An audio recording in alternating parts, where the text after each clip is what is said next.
20 years stuck in another world, and today's the day to beat the boss and save everyone. Out of nowhere, a giant fire explosion takes over the place, and right in the smoke, a creepy figure slowly shows up. The beast steps out and praises the hero for holding his ground, but the monster taunts him, saying our guy's party is already on their last legs. Keeping his guard up, the MC claps back that the creature is totally wrecked too. Furious at the nerve, the villain readies a heavy attack while screaming. He doesn't even blink, just grips his spear tight to go all in. With that, the two charge at each other in an insane clash. In the back, the guy's team struggles to hold up the magic barrier.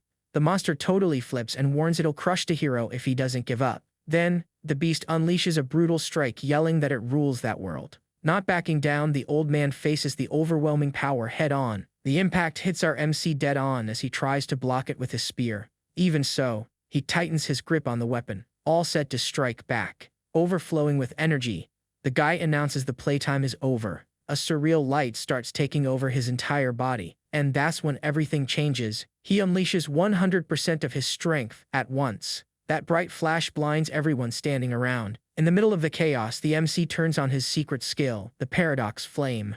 The magic damage is so huge that it knocks him backwards. Quickly, he plants his feet on the ground so he won't fly off. Then the attack swallows the monster and kicks up insane dust. Shocked, the creature looks at the result of the strike. Hyunsuk stares back with an awesome badass attitude. Wasting no time, the villain charges with a heavy punch, but he dodges. Right after, the sharp claws come ripping through the air, but our guy has quick reflexes and blocks it all with his spear shaft. The force of the hit still pushes him back, pulling a groan of pain. Finding it funny, the beast mocks him, saying that felt like a tickle. The kid clenches his fists and shoots the question back in a sarcastic tone. Then, he points the burning blade right at the enemy's face, and tells him straight up that it's enough to drop the beast. Suddenly, a creepy magic seal appears right in front of the boss. The mark sinks into the ground and locks right under the monster. With that, an energy blast shoots up and traps the beast instantly. Stuck there, the beast admits it didn't expect to sweat this much against a human. The MC quickly ruins his mood, reminding him he doesn't belong in that place. Laughing it off, the beast warns that if he falls, the earth absorbs his body and he returns. But check out what happens. The creature freezes on the spot in shock. Desperate, the beast notices it's fading away, and the hero confirms the damage. He explains that the fire burns concepts and history, not oxygen, meaning the fuel for that fire is the beast's very existence. Seeing the end coming, the creature curses him, saying nobody will remember the hero. That's because his own team is just waiting for him to kick the bucket. Super chill. Our MC says he already knew, leaving the villain speechless. The saint tries to deny it, but he throws in her face that her love was pure acting, for real. She's disgusted he's an outsider and the flirting was just a dirty scheme. The idea was to keep him tame for when they'd stab him in the back at the end. Staring at the girl, he drops a, "Am I lying, saint?" Cornered, she freezes and breaks into a cold sweat, with no way to deny it. Hyunsuk turns his back and states that the other two are cut from the same cloth. He reveals the knight was paid by the cowardly emperor to wipe out the hero. As for the mage, a fan of weird tests, he just hated the MC because he opposed slavery. To top it off, the old man says he's known about this whole betrayal for 5 years. Fading little by little, the villain doesn't get why he didn't destroy the world. And the answer is simple, the guy just wanted his ticket back home. Shocked by this humble wish, the beast repeats the words in disbelief. Then we go back 20 years. On Earth, the MC was just a 30-year-old worker, but he fell into a chaotic place and no matter how hard he tried, he couldn't return. The only way out was fighting, so it was 20 years of non-stop training. In a flashback scene, some guards try to stop him, but they get a jump scare. He shows a kid he saved and politely asks for passage to the shelter. But a guard warns that the brat can't be saved and isn't worth the medicine. Remembering it well, the real nightmare was something else, with screams echoing in the back. The medicine there was trash. They wanted to chop off a leg just for an infection. Since the healers were on the front lines, there was zero help for the wounded folks. Back to the rescue, they call for the hero, who still has a scowl on his face. Meanwhile, some religious folks question the miracle, but something way worse happens. The guys freak out, saying the kid is possessed and want to do an exorcism on her. And to make it worse, they threaten the MC, who only feels sick of these heartless people. In the present, he realizes he finally cleansed that sick world. Completely beat up, he lets out a sigh of relief, saying the mission is done. Soon after, the fake knight walks up laughing, warning that it's time to tie up loose ends. Staring at the human trash, The MC tells him to his face he's sick of living there. The traitor just curses, totally pissed off at his answer. He notices his own body stopped moving, realizing the MC has become the real monster. Ignoring him, Yeon-sook takes a deep breath, letting out a heavy sigh. Man, at this moment he yells at the sky demanding his payment for the dirty work. Right away, a beam comes down from the clouds, leaving everyone with their mouths open. The bright light hits the ground with a surreal force and blinds everyone. Out of nowhere, a blonde goddess shows up, putting on an act to congratulate him. But the MC cuts straight to the chase, demanding his memory and soul stay intact. Besides that, he demands his one-way ticket back to Earth. The deity tries to stall, warning that he'd lose all the power he gained over there. Smiling with a smirk, the old man doesn't even flinch. He tells her to stop faking it, knowing the goddess just wants to get rid of him quickly. Cynically, she puts on a sad little face and asks if that's really what he wants. Without hesitating, he states he just wants his normal life back, and that's it. Then, he drops his spear for good, showing he doesn't want to fight anymore. The blonde accepts the deal, and he feels the relief of ditching that nightmare.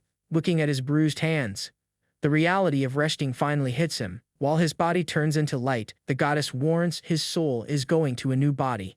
The hero finds the talk weird, but she just says it's a guy destined for the trash. Even so, he shrugs it off, saying as long as he's on Earth, he'll handle the rest. Suddenly, a light switch sound breaks the silence in the dark. The kid wakes up in bed and realizes it's the year 2025. Laughing, he curses the people from the other world, happy to never see them again. With that, he catches a glimpse of a mirror nearby. In surprise, he touches the glass and sees a young guy, realizing this is his new look. Staring at the mirror, it finally hits the kid that he's back on Earth. Smiling huge, he washes his face and hypes up the clean water, the real magic. He turns on the stove with one click, so relieved he doesn't have to chop wood anymore. Opening his takeout, he almost cries, saying how much he missed this. Still in disbelief, he stares at the food, making sure it's actually fried chicken. He grabs a piece with his mouth watering, dying to take that first bite. Right there at the table, the MC demolishes the meal with pure joy, and the stuff is so good he actually tears up, finally tasting real food again. Visibly moved, he admits he missed this life an insane amount. Leaning out the window, he thinks about how he can finally have peace. But the city changed, and he's shocked to see it's already 2025. Chan-sook figures any struggle here beats that other world. Enjoying the modern luxury, he goes to take a nice hot shower. To his joy, the water comes out steaming right away, no need to heat up a thing. Right after, the guy hypes up the cold breeze from the AC, turning on with one click. Now this is the dream life, far away from that gross place he left behind. He goes to play StarCraft to celebrate, but a weird beast jumps on the window. The jump scare is so bad he lets out a yell, totally caught off guard. Totally confused, a siren cuts off his game to warn all the residents. They announce a corrosion rift opened in the building, leaving our guy super lost. Then they tell everyone to run to the shelter, and he just gets even more confused. Switching his vibe, he gets serious, realizing this is not a joke. The furry monsters start piling up on the glass. Slowly, the window glass starts to give way. The MC takes one look at that and dips out right away. Rushing down the stairs, the creatures chase right behind him. Completely lost, he tries to figure out what kind of monsters these are. The chase doesn't stop, making him even more pissed at the state of the world. Getting closer and closer, the beasts gain ground on the stairs. With no way out, the kid dives through a broken window. Behind the wall, he tries to catch his breath, thinking he lost the threat. But when he takes a peek, he bumps into a kid running down the hall. Chan-sook tells him to go to the shelter, but the boy asks where the monster went. Acting tough, the kid says he'll take down the creature and asks for his help. Then the hard truth hits. Earth's been a mess for 13 years, making our MC swear a lot. With no choice, he follows the kid, who's happily babbling about old rifts.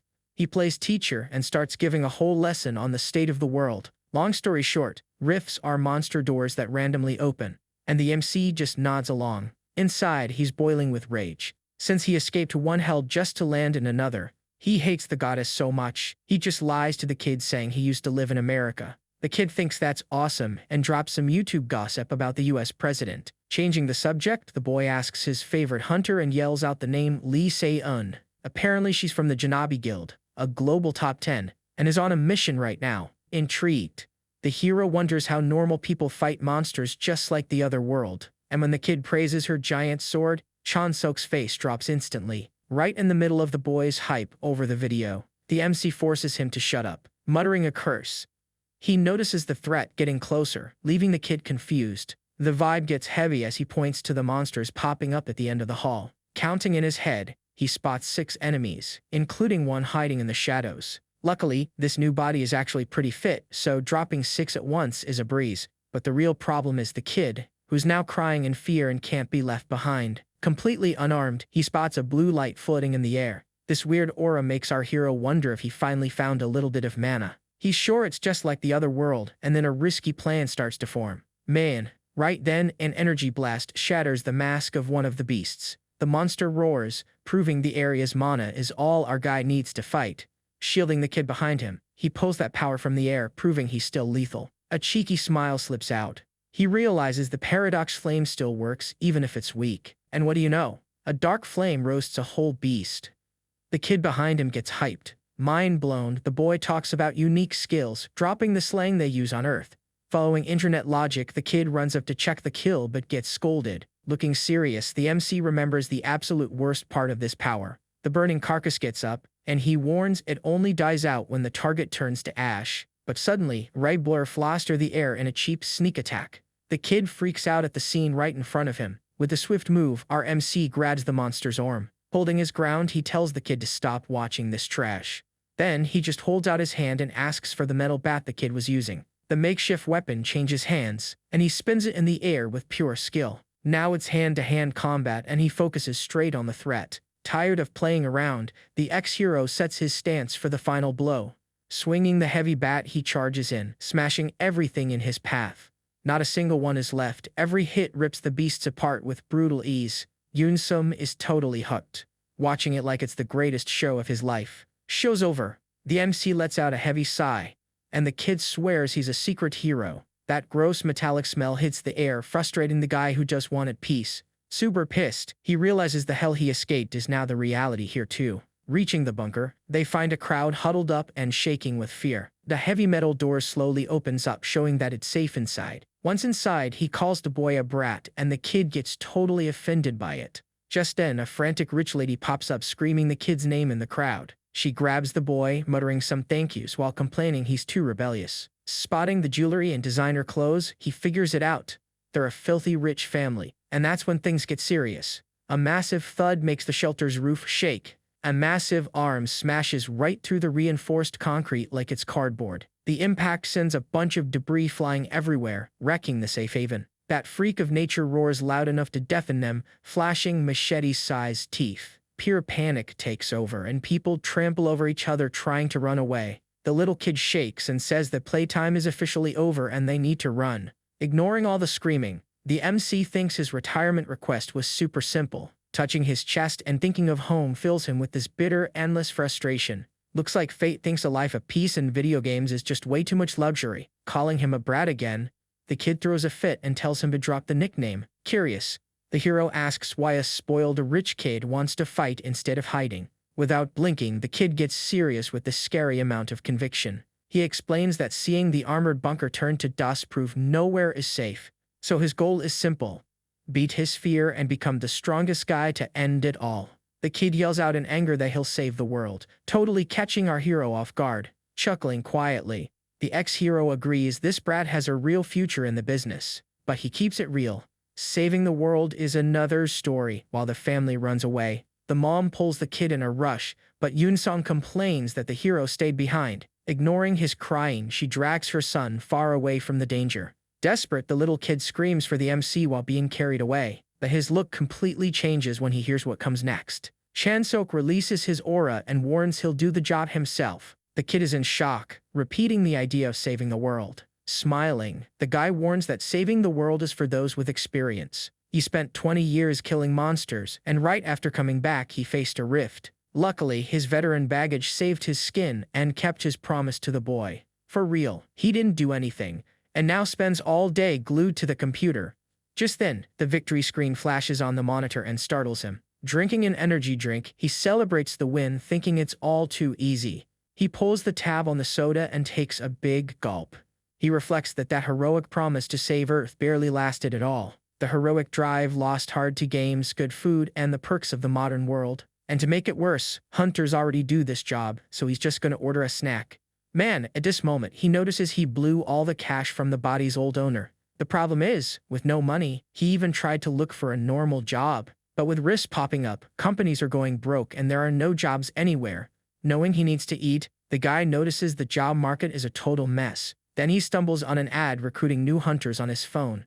Chan-sok pulls up to the Hunter Association since killing beasts is his specialty. Inside, the waiting room is full of hyped applicants thinking they already passed. One guy even says the test nowadays is a breeze, you just need a cool power. Watching from afar, a veteran finds it funny and calls them all small fry.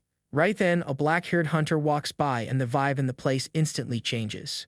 Someone in line even mentions this is the best rookie class in recent times. The shock hits when an applicant recognizes the woman. Smoking a pipe, the badass is none other than number 10 in the global rankings. Amid the buzz, the crowd bets the Janabi Guild came to hunt for new talent. And their target seems to be Han Sang-ah, a genius rookie who controls electricity. Si-Eun's partner even mocks the girl's skill, asking if she charges batteries. Ignoring the joke, the leader just drops a maybe about the girl's use in the field. Losing patience, the buddy reminds her that fighting in a rift isn't child's play. Another hunter agrees, saying a perfect score in theory doesn't save anyone in practice. After all, people used to safe simulations take a while to catch the rhythm of the carnage. The chat gets cut off by the speaker, which finally announces the start of the fights. Smirking, CN hopes that some rookie there manages to surprise her. Right as the event announcer is blown away by the file of one applicant. He can't believe the guy there is a civilian with zero academy training. With the mic in hand, he says this is a first in a history of the association. It leaves them wondering what nerve this crazy guy has to step up. As our MC appears, Chan-sok enters the stage with a straight face, still finding his new name weird. The ref lays down the rules, banning lethal weapons and asking them not to kill each other. Looking around, the ex-hero focuses on the mission to save this broken world again. But for that to work, he needs cash to live well and eat fried chicken. So, he focuses on crushing everyone in the tournament, while both take their stances. The bell rings and the stands go crazy waiting for the clash to start. Wasting no time, the rival readies a fire spear, making fun of the MC's mana. The blonde kid warns it'll be an honor losing to him, just showing pure arrogance. Holding back a laugh, the fire kid thinks the fight is already in the bag. With that, the show-off charges forward, swearing he's the undefeated Spear King. He just stands perfectly still, only measuring the strike's ridiculous speed. The weapon's tip hits thin air, kicking up a cloud of dust across the arena. Totally lost, the blonde freezes, trying to process how he missed a standing target. He looks around desperately, thinking his opponent vanished into thin air. But Chan-sok pops up right behind him, praising his slowness with the weapon. With no hesitation, our guy lands a brutal punch straight into the rival's stomach. The hit connects so well that the kid loses his breath on the spot. Chaining the combo, the veteran throws a perfect hook right on the enemy's chin. Instantly, the rich kid's head snaps back from the brute force of the impact. Chan-sok fixes his stance, thinking he went easy so he wouldn't send him to the hospital. He sighs in disappointment, wondering if this is the famous level of a modern hunter. In the stands, the Janabi leader is intrigued by the crazy guy's raw power. One of her lackeys warns that the MC has almost no mana on his file. So, the team concludes that punch was pure luck from a scared beginner. It then shows the candy he was chewing, totally unbothered by the fight. But Seon sees past it and figures the kid is saving his energy on purpose. Cracking his neck in the arena, the MC decides he needs to be more lethal to show off. The preppy kid on the ground is still stuttering, not accepting the beating he just took. Then the veteran preps for the kill, calmly warning he won't send him to the afterlife. That just leaves the poor guy more panicked, shaking in his boots with zero reaction. With one last clean tap, he knocks the enemy out and secures his first round win. The scouts in the top seats are mind-blown by how fast the knockout was. Si-Eun shoots daggers at the kid, spotting a potential that nobody else there noticed. Silently, the elite trio realizes they struck gold right in the middle of the mud. Smirking, the big boss decides she's gonna test that kid's true strength. As she stands up, she tells her partner she's going to have a direct chat with the president. The routine continues in the ring, with our MC eating them alive without breaking a sweat. But his boredom just grows since none of the hunters there are even good for a warm-up. Dropping another wimp, he harshly judges the trash teaching level of this so-called academy. He takes a deep breath, hunting for at least one measly opponent who can last 5 minutes. And that's when it all changes. The prodigy rookie finally steps in and grabs attention. The extras go crazy over the girl's beauty, thinking the real show has just begun. The crowd hypes up as the announcer calls the finals between Sang-ah and the mystery rookie. Sizing up his opponent from head to toe, Chansok notices she's built different. That girl carries the biggest mana pool in the entire gym by a landslide. Sang-ah gives a speech about how his luck ran out, pulling a yawn out of the MC. Seeing absolutely no magic aura, the girl swears up and down he has zero power. Soon she summons her energy, warning she won't go easy on the rookie. The guy thanks her ironically, since he's only not using his power to spare her life. Pulling in a deep breath, the girl gets into a pure attack stance. The ref blows the whistle and the girl was already set, prepping a powerful strike. The entire sheath of her sword overloads with static, ready to blow up. Even the veteran raises an eyebrow at the absurd burst of speed. In the blink of an eye, she draws the blade like firing an electric cannon. However, the magic cuts the air and hits nothing, leaving the girl paralyzed in shock. The truth is our hero was already high up in the air, dodging the deadly technique. Turning her neck in frustration, the rookie tries to grasp how he dodged a lightning bolt. Chansok breaks down the move from above, figuring out the trick to magnetize the sheath. Landing smoothly, he praises the girl's technique but warns she missed the main thing. The girl doesn't get it, so he keeps it real.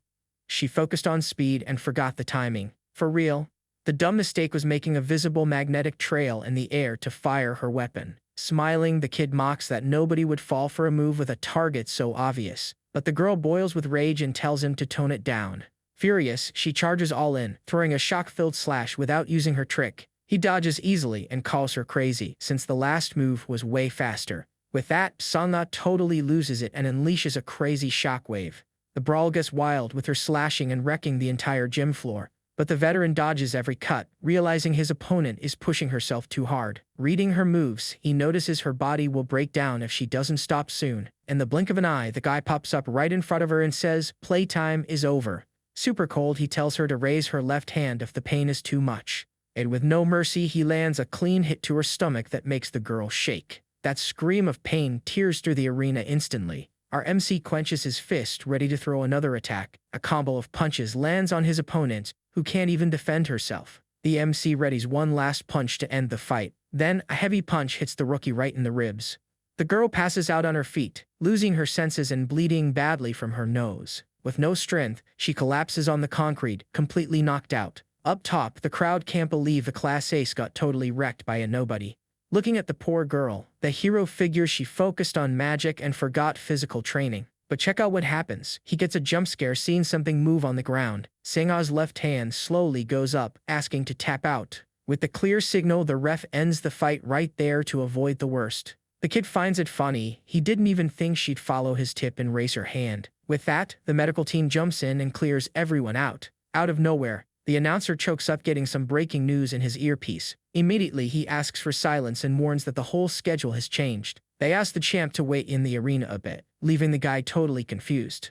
And that's when everything changes. There's going to be a bonus fight against a pro hunter. The bosses authorized it all, and Seon's partners know it was her doing. Seeing the crowd go crazy, the ex-hero realizes the challenge will be massive. To him, these surprise tests are the same no matter what world you go to. A massive sword drops out of nowhere and sticks in the ground, calling the kid's name. Right after, the voice apologizes for the invasion, saying she needed to test him.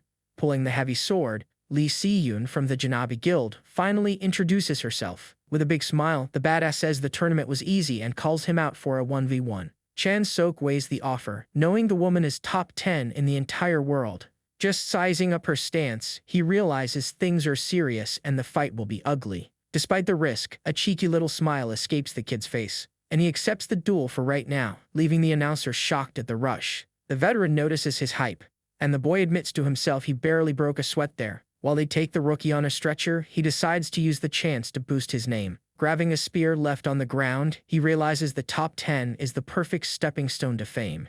Firm in his stance, the MC wonders if it's finally time to show what he can really do. Man, right then, the brawl starts and the clash is insane. The crowd goes wild. Even the announcer stutters on the mic, sweating cold from the weight of every impact in the arena. This woman doesn't mess around and spins her whole body into a crushing strike. And would you believe the kid blocks the giant sword with just his spear shaft, laughing it off? Taking the absurd impact, he doesn't get how she hides so much strength in that body. The sound of clashing steel echoes super loud, with both fighting for space to the limit. With pure brute force, The veteran throws the kid like a rag doll through the air. Over on the other side, Seen already notices her arms felt heavy since the start. But Shan-sok is frustrated. He sees the openings, but his current body just won't obey. Painting the badass praises that he lasted half an hour when she thought he'd last 5 minutes. Sinking her boot into the broken floor, she warns that the warm-up is totally over. With her weapon up, she swears she'll end it fast to spare his suffering. The kid grits his teeth, knowing his mana hit 0 and there's nothing in the air to pull. Tired and panting, he steadies his stance, refusing the idea of throwing in the towel. Seeing his opponent jump for the lethal strike, he accepts he'll have to use his dirty trick. Without hesitating, he summons his most dangerous skill, the famous Paradox Flame. The area's aura suddenly changes, making the top 10 feel anxious up in the air. Out of nowhere, an energy blast throws the kid backwards, saving him from the blade. He lands safely in the corner while the hunter smashes the empty arena floor. Laughing nervously, the woman tries to figure out how he dodged an impossible strike. Covered in a weird dark fire, he stares at the veteran without blinking. Right there he repeats the name of the Paradox Flame, giving off a heavy energy. It's his ace in the hole from the other world. The skill that kept him alive for 20 years. Pointing at his own torn clothes, he proves that the flame doesn't burn anything physical. The fire's target is abstract concepts, except now he can't erase identities. But there's one thing he can burn, and he charges full speed at his opponent. Totally surprised, Cien's eyes widen seeing the rookie's speed double out of nowhere. In the air, the ex-hero drops the truth. The fire's fuel right now is his own fatigue. The Janabi boss can't believe the guy is good as new in the snap of a finger. And the war restarts even more violent, raining sparks everywhere with every steel clash. Trading blows, the woman notices the arena's mana level is fluctuating wildly. Shan-sok quickly explains the trick. Burning concepts with this fire creates pure mana. Basically, the magic consumes his fatigue to return energy in an endless loop. Dashing forward, he warns is an infinite health and stamina glitch. Eye to eye, the kid adds that his real absolute specialty is hitting and taking a beating. The two clash again, crumbling what's left of the floor. Looking serious, the top 10 asks if he's going to keep up this tiring joke until tomorrow. According to her, the crazy guy is like a tick grabbing her leg that won't let go for anything. Laughing, he confirms his thing is a war of attrition. And he's got breath for way more. Full of swagger, the rookie flirts, asking if she's into persistent guys. With a forced smile, she shoots right back that she absolutely hates annoying people like that. But every fire makes ashes, and the Paradox Flame also leaves a limit on the body. After an impressive 4 hours and 17 minutes, the fuel runs out. Sprawled on the ground, the hero begs for mercy, whining, and Sion takes the win. Without delay, one of the hunter's suited partners brings her a lollipop. Up top, the rest of the team freaks out with envy over the candy during work hours. Satisfied, the badass hands the kid the lollipop as a prize, along with a card. He takes the little paper, reading the Janabi partner title, barely understanding a thing. Winking at him, she asks him to call later so they can negotiate a proper contract. Over the speaker, they call Shan-sok to grab the first-place prize for the event. Chilling in the corner and eating his lollipop, the ex-hero finally breathes in peace.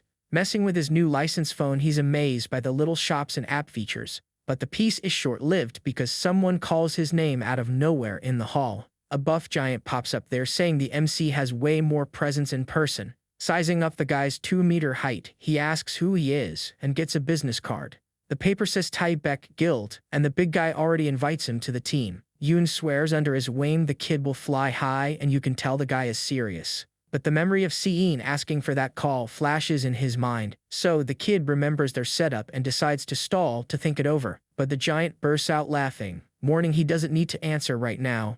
Putting a heavy hand on the kid's shoulder, the veteran drops a threat. With that creepy smile, he gets close and tells the rookie to think carefully. After the warning, the big guy turns around and dips, leaving him planted there. He quickly makes a disgusted face and swears he'll stay far away from this Tybeck. Hours later, Yoon answers the call and he right away asks where they're meeting. The hunter says she's at a cafe called The Hut, right in the association's building. Finding the foreign name weird, he follows the route and spots the wooden sign. Right as a door, a super hyped waitress welcomes the guy with the biggest smile. Yoon was already chilling at the table, praises his timing and tells him to sit. The rookie mentions the place's name, and the veteran notices his weird look. Keeping it straight, he says a weird giant tried to poach him for another guild. She figures it out right away, warning that nobody messes with that guy's offer. Giving that cheeky smile, the kid pokes fun, asking if she chickened out too. But Check out what happens. The badass warns she doesn't want to recruit him at all. Her idea is for him to work as a solo freelancer, leaving the ex-hero confused by it. She then explains to Beck would just toss him at the back of a line as a mere junior, totally lost. He asks about the ranks, and she reminds him he's not from the bottom. It all works like a pyramid, split into junior at the base, senior, and partner up top. Seiyun points out the base is just grunts getting a fixed wage from the boss. As a partner, she owns guild shares and profits too, kind of like a business owner. The lackeys there say it sounds like a law firm, and she confirms the inspiration. In practice, the guy doesn't need to eat dirt down there to become a boss later. Catching on. The kid gets that if he shines alone, the market will come after him. The veteran happily agrees and pushes another candy, leaving him scratching his head. Keeping it real, he mentions he has no connections in the market to score VIP missions. Giving a cheeky smile, she says she'll help out with that bridge totally for free. He takes the bait, kinda suspicious, asking what's the catch for all this kindness. The idea is to lock the guy in a debt of gratitude so he never forgets Janabi. With that, she slides an envelope on the table, making it clear it's his choice to take it. Opening the paper, the MC finds out the mission is wiping out a rotten zone on an island. He thinks it's just killing a boss, but the job is hunting new rifts all over the map. The contract pays 5 million now and 15 at the end, with the mission in a month. Pissed off, the ex-hero crumbles to paper, calling that amount a joke for the risk. With that mocking smile, she warns that if he gets famous, the money will pour in. Looking the kid in the eyes, she puts the ball in his court and asks for his choice. The rookie freezes in a heavy silence, calculating the risks in his head. Far away, inside a fancy car, her team questions if the kid is really the guy. She recaps that unarmed show at the tournament, and a lackey thinks the feat is cool. But another partner disagrees, noting the boss went way too easy opening her guard. Boiling with rage, the boss reminds them the crazy guy held his own against a veteran. Lost in thought, she admits that matching her strength for so long is just unreal. Long story short, she swears the kid is a monster. Then the scene jumps to the island. Reaching the meeting spot, the team keeps pressing on the fact that he's just a kid, all because of a dumb little rule that required veteran hunters on the file. The guys question if his little hands will be useful or just dead weight for the team. Gripping her sword tight, the badass tells everyone to chill because it's all under control. The master play was pairing him with someone reliable, shutting up anyone who doubted. Curious, the leader asks where the rookie will end up, and she gives a tense smile. She states that if the crazy guy reaches the elite tier, and his shadow pops up there, he would simply crush their own boss in a one-on-one fight without blinking. Rewinding 30 days, a delivery guy struggles to drop a huge package at the door. Exhausted, the guy curses the package's weight, trying to guess what that heavy thing is. Waiting for the door to open, he checks to see what his next delivery of the day is. Soon the knob turns, and the kid says thanks, grabbing his long-awaited toy. Looking at the crate lid on the floor, his jaw drops at the size of the thing. No stalling, his hand pops the lock on the first latch, giving off a loud click. Pulling the other metal lock, the lid flies up, revealing the lethal contents inside. The guy's eyes shine like a kid opening the package for the most badass weapon. Holding the new weapon, he tosses its weight up and states that playtime is set. Right there is a flask of elixir, a little pure mana juice for emergencies. In theory, people store this energy like a chest battery, sucking it from the air. But our guy's magic system is totally bootlegged and works a whole different way. Basically, he sucks the area's mana straight into the strike, gaining infinite ammo. As a bonus, this engine kick expands the guy's veins, making the magic way more badass. The hassle is, his pipes are rusty, so stocking up on some of this potion will save him. Staring at his reflection, he guarantees 1 month of magic workouts will do the trick. Jumping to the present, the island's port turns into an anthill of focused hunters. There's a giant line forming on the sand, with the tense crowd waiting for orders. When it's the kid's turn, he just shows his phone code for the guard to scan right there. The guard checks the data and sends the heroes straight to the Squad 8 tent. Scribbled on a piece of wood, the number gathers the reject team by the water's edge. Reaching the spot, the veteran hears a grown man whining about being sleepy and cold. Then a really high voice starts a chat, making him turn his head a bit startled. Look who it is, the lightning girl, who praises his cut and tries explaining her scars. Sanga tries to push some squad friendship talk, but he cuts her off super dry. She plays embarrassed, acting tough, saying her shoulders still hurt after the beating she took. Totally missing the joke, he says injuries are serious, leaving the poor girl dead mad. Luckily, the colonel on stage grabs a megaphone, yelling the plan in everyone's ear. Since the reject squad is all here, the crazy guy pulls out the mission map to explain. The suit mentions there are green rookies around, making the MC take the hint. During the little class, the officer lists the whole classes and hypes up Alpha Rift. This damn Alpha is stuck in a church and the message is clear: do not go near it. So, the squad's hustle is slicing through alleys to bust open the smaller rifts. In the back of the room, some fools complain that this mission is way too risky. Finishing the ride, the boat docks at the creepy pier of the abandoned island. The ex-hero feels the weird aura emanating from that place.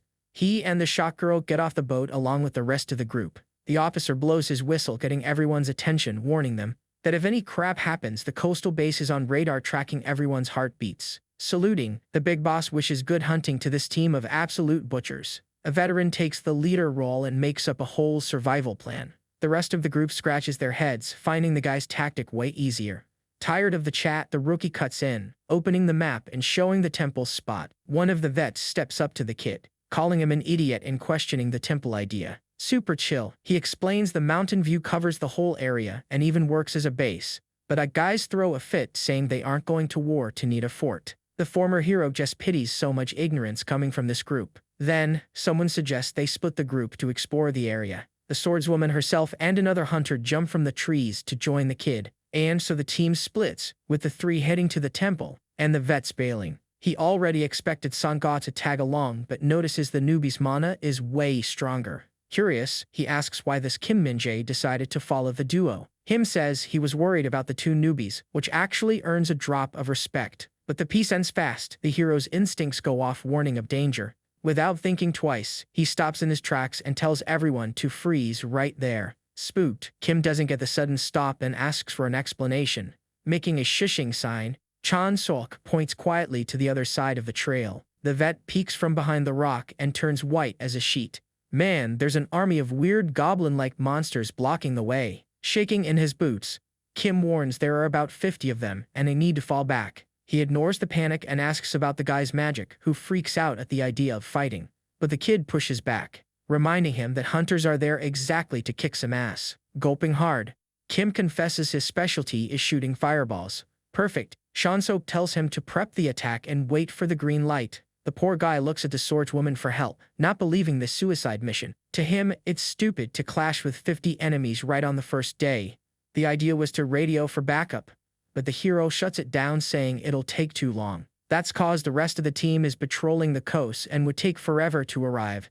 Plus, if the horde hears the call and spreads out, the whole island is at huge risk. With nowhere to run, Kim accepts that the kid's logic is flawless, and there's still the chance the vets might bail and ignore the cry for help. Bottom line, the MC calls it that the only way out alive is an ambush. The plan is simple. The shooter clears the middle and he holds the flank. It becomes clear to Kim that this crazy kid is a true war commander. Down there, the horde stays totally still, completely blind to what's coming. At the hero's shout, the ally jumps in front, already prepping his magic.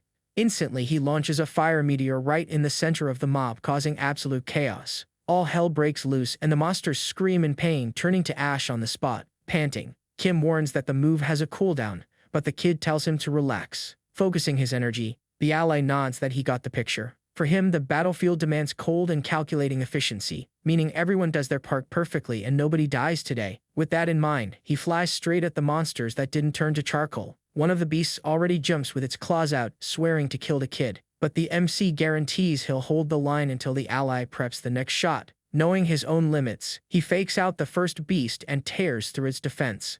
That's the beauty of splitting up tasks in a well-built squad. On the other side, Sunla fixes her stance and grips her sword hilt. The girl draws her steel and already slices up some monsters there. Full of swagger, she takes over the cover and shows she's game. Right as time, Kim yells from the back that round 2 is ready to go. Smirking, the hero gives the go-ahead and says he's jumping out of the line of fire. The ally triggers his magic and blasts an absurd amount of flames all at once. And here's the beautiful part. The new blast is so crazy it clears the rest of the map. Touching down, the kid already readies his spear for the final kill. Without even blinking, he gives the order to sweep the 2 little monsters left there. The kid deletes one at the tip of his blade while the girl runs the opposite way. Stabbing his spear into the ground, he stops and scans the area. Wiping his sweat, the vet looks satisfied at the damage the trio did to the place.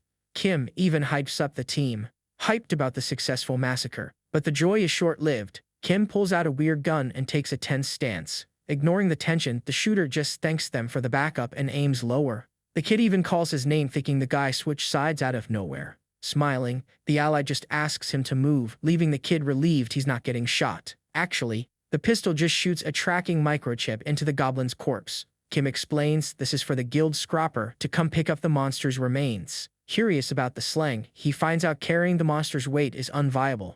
That's why the scrap crew comes by at the end of the day, sweeping up whatever makes a profit. Then the company sells the parts and splits the cash with the tracking chip's owner. The newbie even suspects a scam, but Kim warns that signing with a good firm is vital. Showering praises for the surreal win against the horde, the ally suddenly freezes up, and that's when things get crazy. A monster throws a giant rock trying to crush the team. In an insane reflex, the MC pushes Kim away from the brute's impact zone.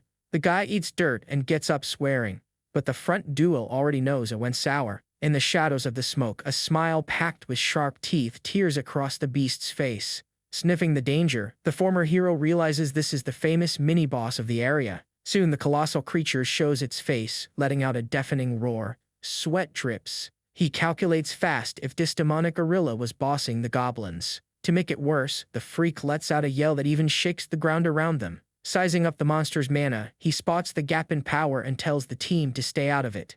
The two newbies freak out and Kim even tries a tactical retreat thinking they'll die. Furious, the kid tells them both to back off if they don't want to go home in body bags. That harsh snap hurts, leaving both of them there, jaw dropped and frozen in place. Deep down, he prefers going solo so he can use the black flames without burning his friends. Locking eyes on the target, he spins his spear and invites the beast to a one-on-one fight. And things get wild when the air pressure changes the exact moment they clash. Kim watches the dust rise and asks if they can't save the kid from getting crushed. Without blinking, Sonal warns that things aren't exactly what they seem in there. Amazed, she points out that the kid hasn't taken a single scratch so far. And the former hero's insane talent goes way beyond defense. He dodges deadly hits like a dance and still stabs his spear on the rebound. To top off the madness, every thrust he makes burns the monster with a weird fire. The girl notices the flames suck the beast's stamina, leaving it in slow motion. Smiling chill, the crazy guy is playfully turning a giant monster into a punching bag. All that makes the girl's mind melt, doubting if the guy is really just a newbie. Right in the center, the MC dodges, sliding across the ground to escape the last heavy punch. His body spin turns the shaft's weight into a perfect strike against the beast. Feeling the moment, he plants his foot in the dirt, locking his stance for checkmate. But check this out, it's bizarre. He just throws the spear with everything straight up. The back duo watches the weapon's flight, jaw drops, thinking he lost his mind. Froze him in the sky. The blade reflects the light for a second before homing in on the target. Sweating cold, Kim doesn't get how someone drops their weapon in front of the worst enemy. In pure panic, he yells warning that the freak will swallow their partner alive right there. The beast gets real close, just a few inches from our guy's face. Right then, the blade comes crashing down from the sky, hitting dead on. With the crazy impact, the freak gets crushed into the ground and bites the dust. He decides it's time to finish the job and wipe the beast out once and for all. Behind him, the newbie duo is left jaw-dropped at the show of power. Kim has no clue what's going on, since he swore the kid was struggling. Then, the kid yanks the weapon from the corpse and calls the shooter, who answers spooked. Checking out the body, he asks if it's normal for a beast that size to show up there. To the former hero, this would only make sense in a level 3 corrosion zone or higher. Since the scale has 4 levels, he remembers the warning that the rift was level 0. It clicks and he figures the threat went up to level 3, scaring his partners. Senga tries to quote the orders but gets cut off, and he tells her to use logic. Freaking out, Kim yells that the power gap between levels is unreal. And if it's true, the chance of the other hunters leaving this island alive is near 0. In despair, he begs the kid to go save everyone but gets a flat-out no. The poor guy doesn't get it, and the vet gives it straight that you can't save everyone. Then the girl defends the hero, reminding him the goal is to close the rift, not rescue. But she turns to the MC and pokes him, asking if he wouldn't want help in a pinch. Full of sarcasm, the kid shoots back, asking if he should feel pity and play hero. He frowns and explains it's not a lack of empathy, but the cold reality of the place. Sadly, in a chaotic world like this, some losses are just inevitable. And when death knocks on the door, no matter how you feel, the end is always the same. That's why the master warns everyone not to lose their heads in all this despair. Surviving while pitying others is impossible, and so, night soon falls over the temple.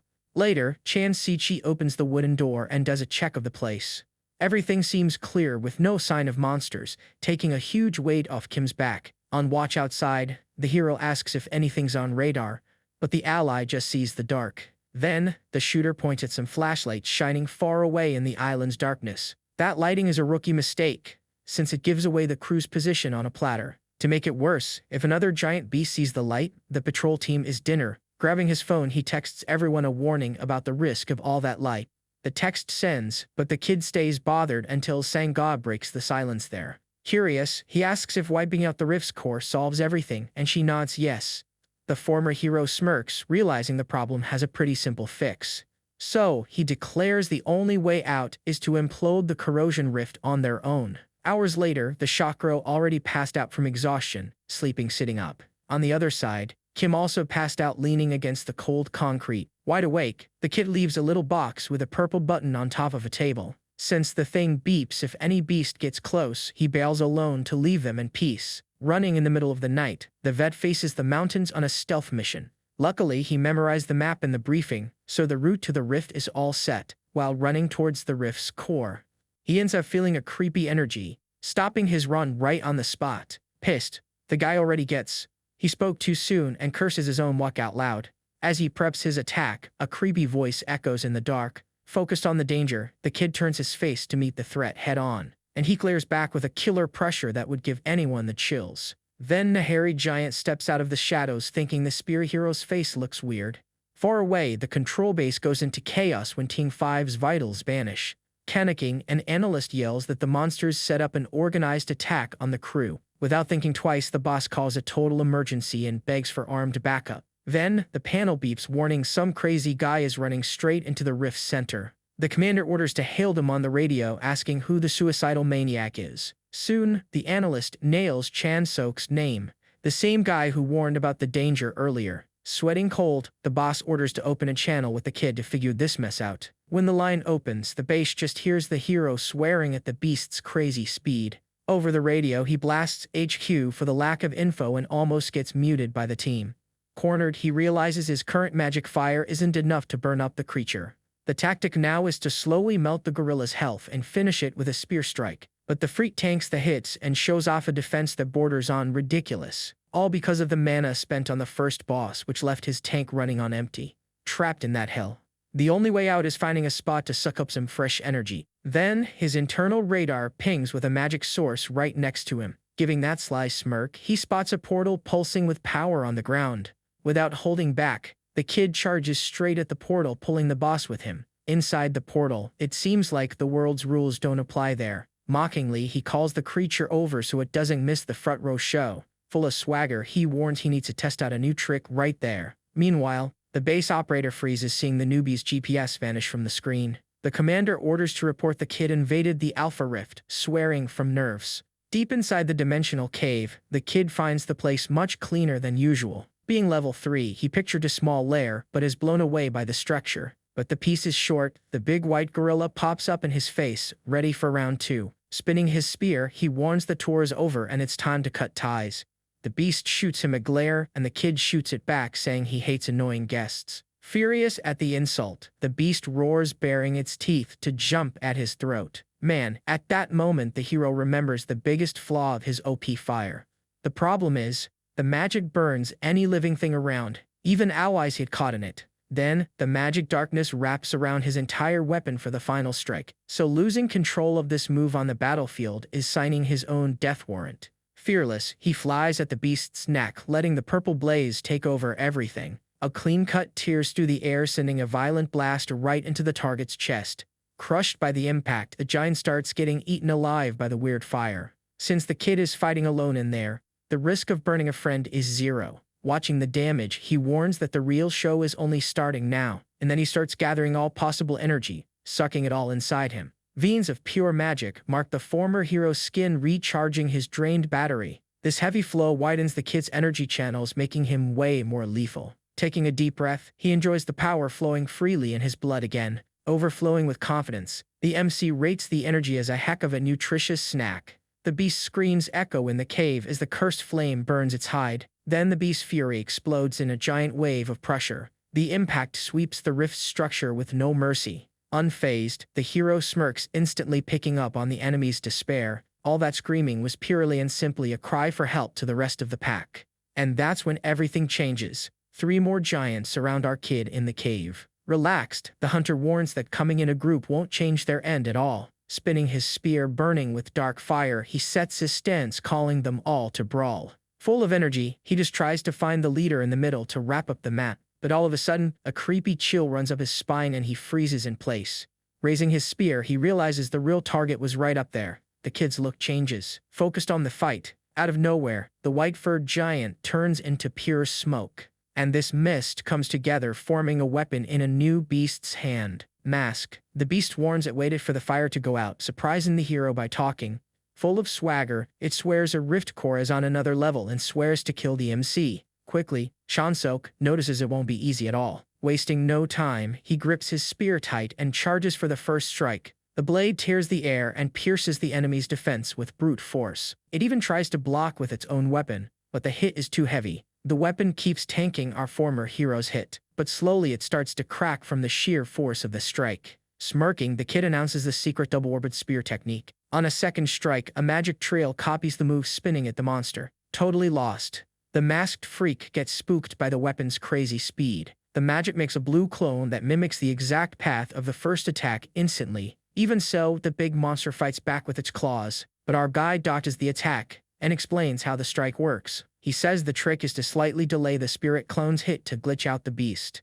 That sets up a double trap that's almost impossible to dodge. Getting squeezed like this from 2 directions out of rhythm, the villain's mistake is fatal, and the magic clone hits him dead on. Right in that gap, the real spear stabs straight into the beast's chest. Cold as ice, the former hero calls the end of the fight, pushing his energy to the max. Several energy spears burst all over the beast's body, wiping it out right then. The mask cracks and it turns to glowing dust, making the kid think it was over there. Man, look at what happens. A magic box pops up in its place, leaving him confused. Clicking the lid open, he reveals a mysterious drop inside the chest. Looking dumbfounded, he stares at the drop, not really getting what he won.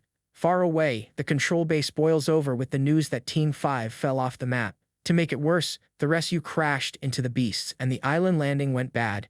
The operation boss pulls his hair, thinking it's the end of the line for everyone. Out of options, he accepts that only a miracle would save the crew from a total wipeout. Then an operator yells that a text came from Chan Sok, and the boss demands to read it. Throwing it on the main screen, the message is short and blunt: the Alpha Rift is gone. Soon the radar confirms the boss vanishing and the instant death of all the monsters. Frozen in his chair, the commander gulps hard, calling that a miracle. The guy's mind melts, trying to get how a kid pulled off the impossible. Back on the island, the MC chills on the ground, admiring the clear sky like nothing happened. Meanwhile, the newbie duo keeps fighting for their lives against a battalion of beasts.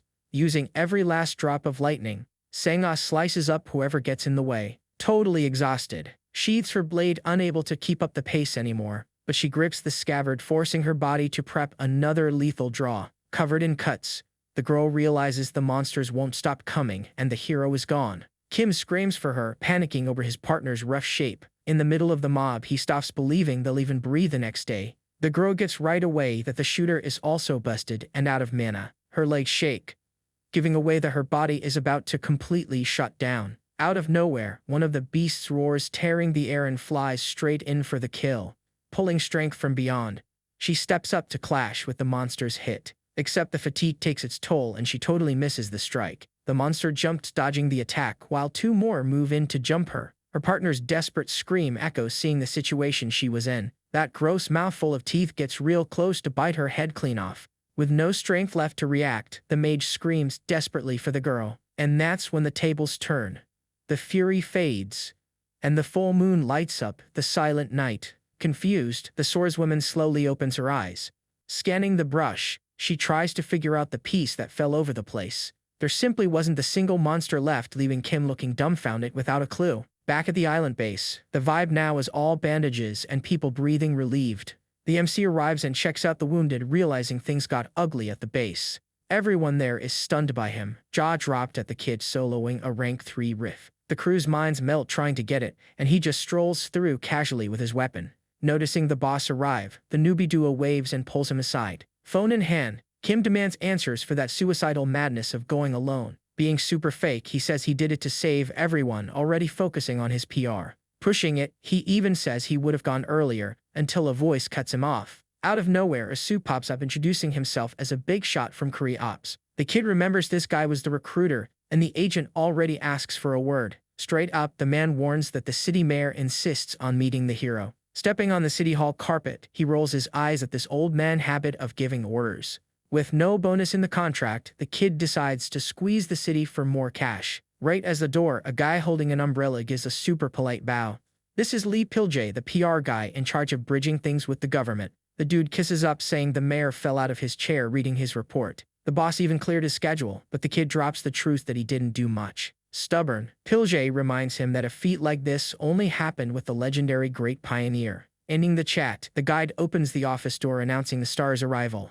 In the back, the mayor of Incheon flashes a politician's smile and thanks him for the visit. Named Park Gi-yeon, he quickly apologizes for the rushed invite in that nasty weather. Real quick, the man tells him to grab a chair and demands hot coffee from Piljay. Clinking his cup on the saucer, the politician pours out praises for serving the country. The island was causing headaches and the safe was empty, so he loved the cheap labor. Between sips, the MC confirms that this was his first gig around there. All emotional, the mayor stands up saying, Incheon is proud to launch this hero. And it doesn't stop there. He draws a patriot speech that leaves the kid totally lost. Selling the city, he mentions the airport and foreign investors throwing cash at the area. The politician's eyes shine, talking about the river of money crossing Incheon's skies. To wrap up, he swears up and down he'll cover the hero with backup for whatever he needs. Leaving that nonsense, Chanso gets in the car and turns to the suit. Suspicious, Piljay asks the real question, wanting to know why he became a hunter. The kid says if the toilet clogs, someone has to get their hands dirty and fix it.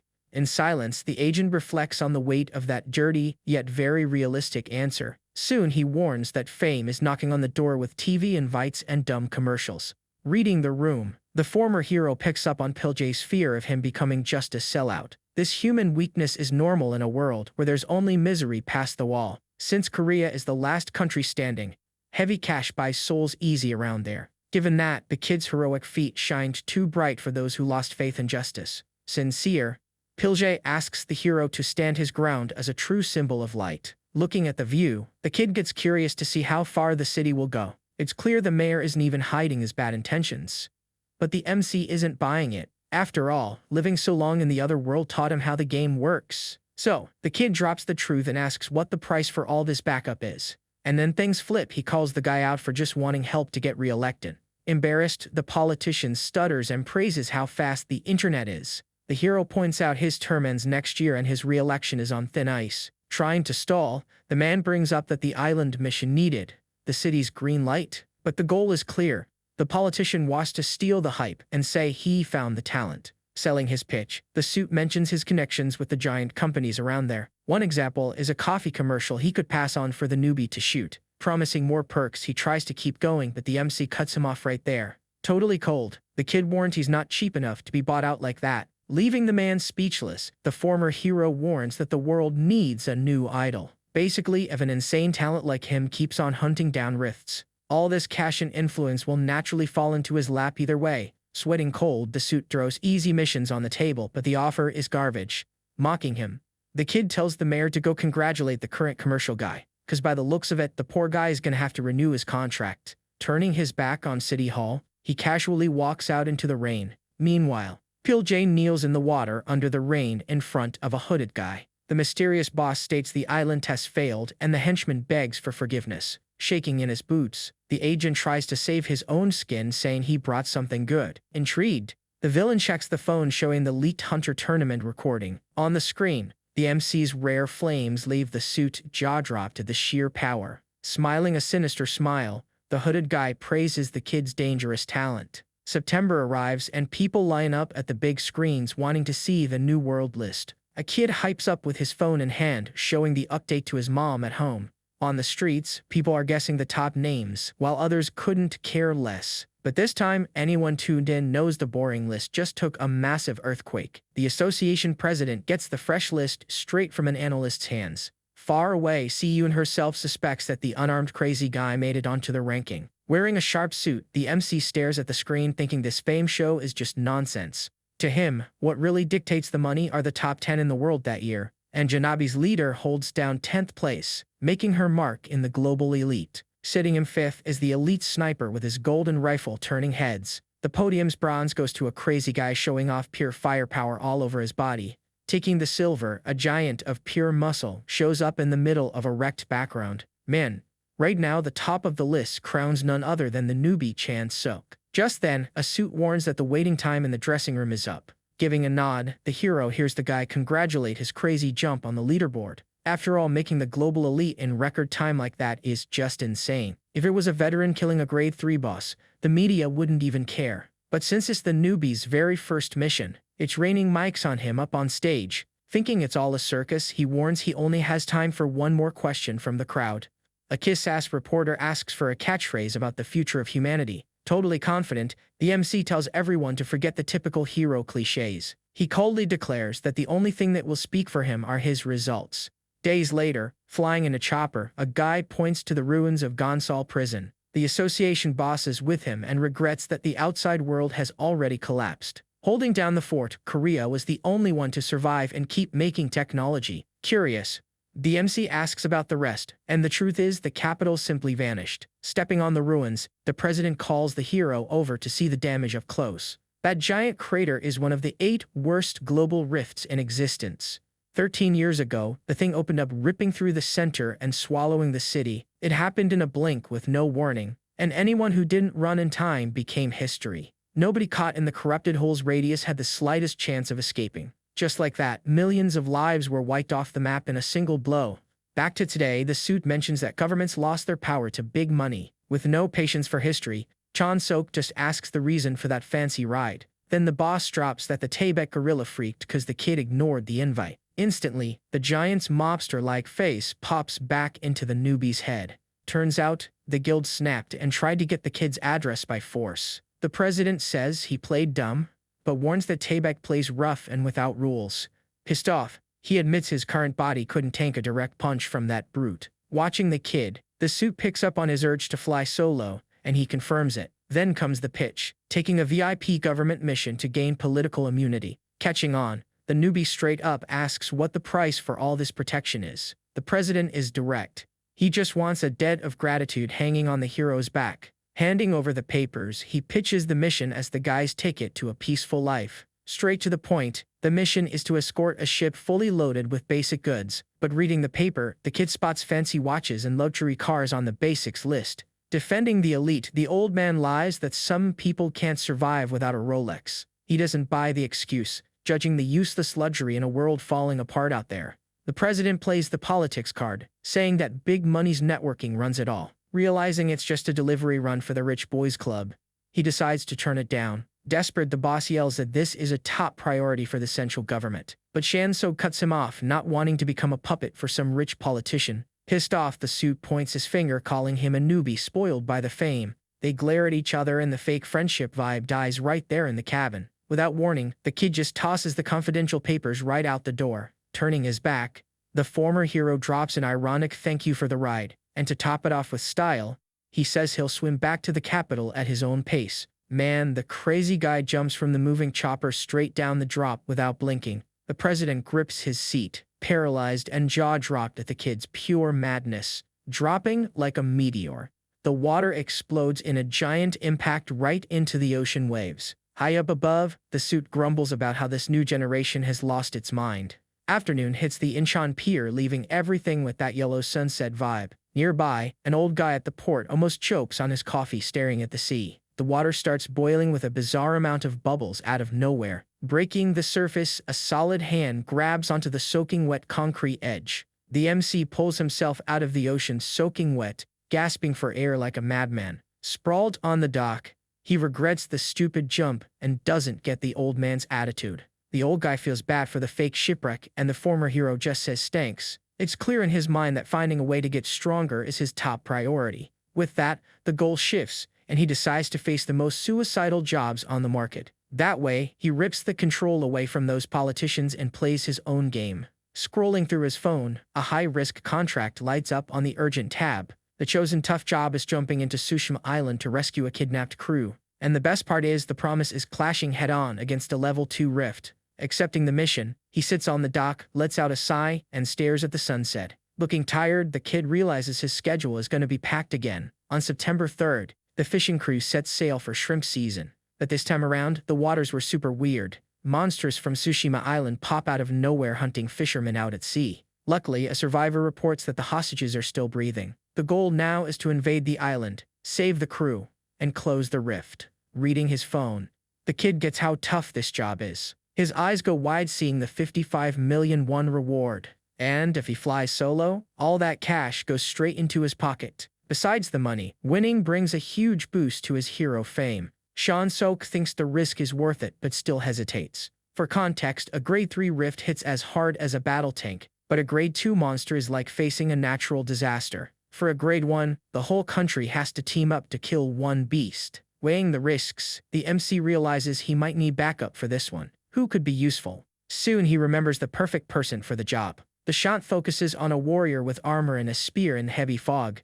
No surprise here, it's Arbula Yu Chansok. Seiya pops up beside him, asking how long until they reach the island. Checking the route, he guesses they have about an hour left. She tells him to rest up, warning that this fight is going to be way tougher, but soon she changes the subject, pointing shocked at his shoulder. Hyped, the girl freaks out seeing the famous Iron Seraph pauldron. The kid says he got it as a freebie from a scrapper, making her jealous. Flexing a bit, he reminds her he soloed a grade 3 while she's just a newbie, and tells her to get stronger as she wants a VIP treatment like him. Then the story flashes back a few days to explain this team-up. In the flashback, the girl gets the invite to team up and agrees right away. She thinks it's crazy, since grade 2 is even more insane than the last rift. Ignoring her panic, the hero stays glued to his phone screen. Real quick, he drops the bait asking if she wants to become a legend. The kid reminds her she admitted herself she had a lot to learn from him. If she's still up for it, he'll play the newbie's teacher. Under his wing, her power would multiply like crazy. Straight to the point, he asks what her final answer is. She shows off a huge scar and admits she has serious reasons to evolve, looking him right in the eyes. The huntress doesn't back down an inch, and swears she'd clash with hell itself to get more power. Back on the boat, a red siren goes off, pulling them out of their chat. The radar beeps and the shadow of a creepy old ghost ship cuts the fog. Chansok focuses his eyes and warns that there are actually 5 enemy ships. Sizing things up, he notes the invasion has to be completely stealthy. He throws it to Sangha, asking if she's got any tricks up her sleeve. Challenging her, he forbids the girl from making excuses not to help. She processes the challenge in silence, coming up with a quick plan. Smirking, she teases him, asking if there's something the master doesn't know, but he frowns while she bursts out laughing because he can't walk on water. Right away, the waves crash hard, making a bizarre sound. Fact is, the kid is crossing the sea riding on the girl's back. He shoots a focused and totally lethal glare toward the ships. Getting close, the master tells the newbie to clear the first ship. By the hero's logic, the ships in the back have a much heavier magic aura. She nods and takes a blind leap right onto the enemy deck. The huntress goes on high alert the second she steps on the rotten wood. A weird shadow pops up ahead, and she hopes it's just a lost civilian. But the MC yells from afar for her to pay closer attention to the target. Checking its steps, it's pretty clear no human walks crooked like that. Sure enough, a bizarre ghost pirate roars in the middle of the fog. The girl balances on the ship's edge and draws her sword for the fight. Never missing a joke, the master warns she's gonna bust her knee landing like that.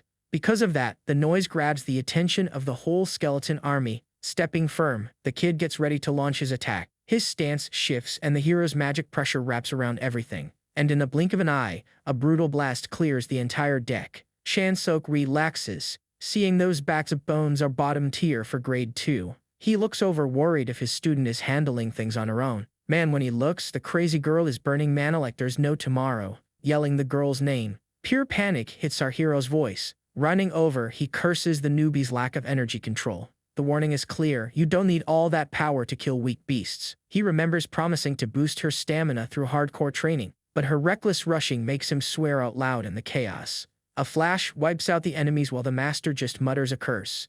Complaining non-stop, he demands she chills out with the magic drain. Practically begging, he tells her to dial it back so she doesn't pass out. Sangha glares right at her master, totally caught up in the heat of battle. Deep down, she carries the heavy trauma of never wanting to be weak again. Back to the fight, a blindfolded pirate jumps at the huntress's neck. The beast's rotten jaw opens wide, trying to bite a chunk out of her.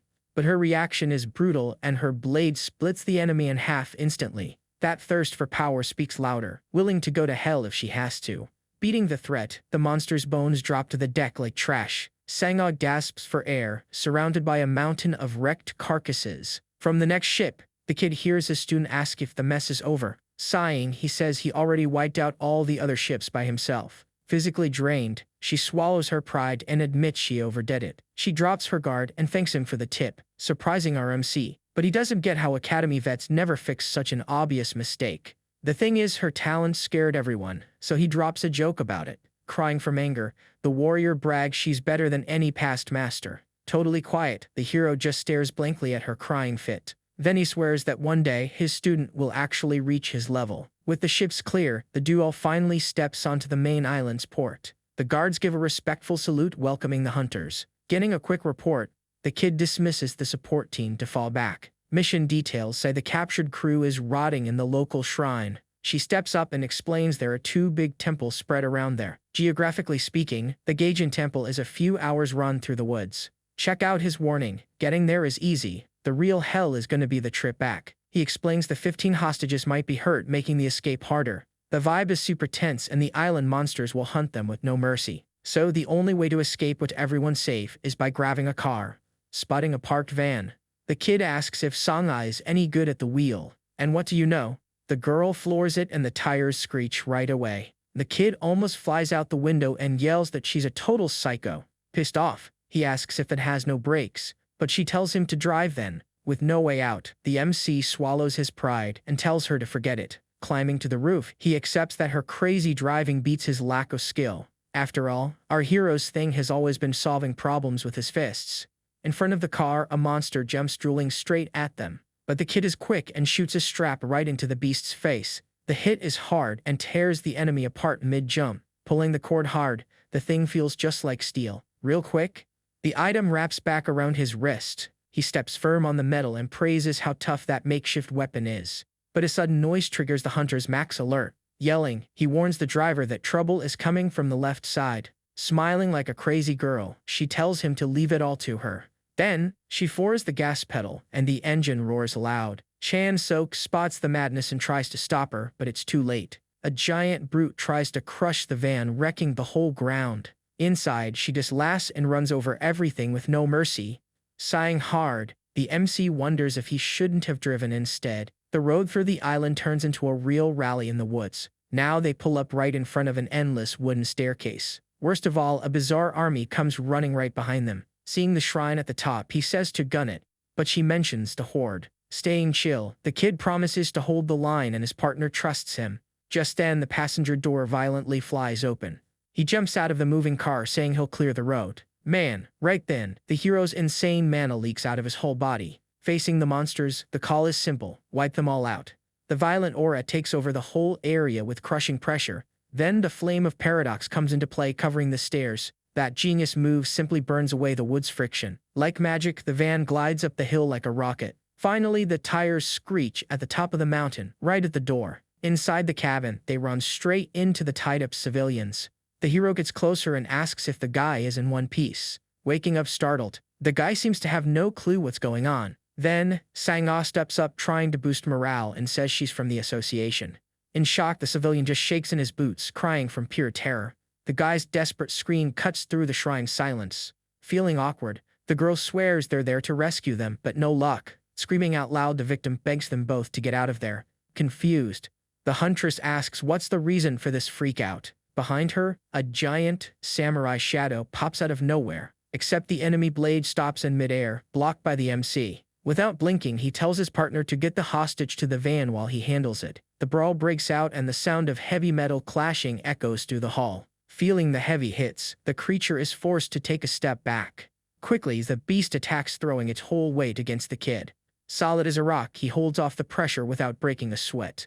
With one harsh shove, that giant's defense is ripped wide open. The girl uses the van to ram the samurai far away. She yells, she's got the hostages and they need to bounce. Thanks to the impact, the monster ended up trapped under the rubble. The MC sees that and is spooked by the girl's crazy driving. Back in the car, he demands the wheel, but the crazy girl just tells him to get in. Speeding up again, knowing the rescue is done, relieves the tension. but the piece is short when the girl can't believe what's ahead. Desperate, she points into the dark, screaming her partner's name. Out in the woods, a sea of little red dots glares at them. A wall of ugly monsters completely blocks the dirt road. Looking closely, the kid notices one of the runover freaks survived. Wasting no time, he asks for his partner's sword, leaving her in shock. Bothered, the girl says that taking a warrior's weapon is a huge insult. The MC gives it to her straight, asking if her pride is worth more than the hostages. And before she can even complain, the blade is already in our hero's hand. Gripping the weapon tight, he steps into serious combat mode. Right there, a bracelet hides his trump card to turn the tables. Days ago, back in the island's rift, he'd found a hidden treasure. Surprised by his luck, a shine on the ground caught his eye. It was a super creepy metal glove just left in the corner. Putting the thing on, he instantly saw its potential.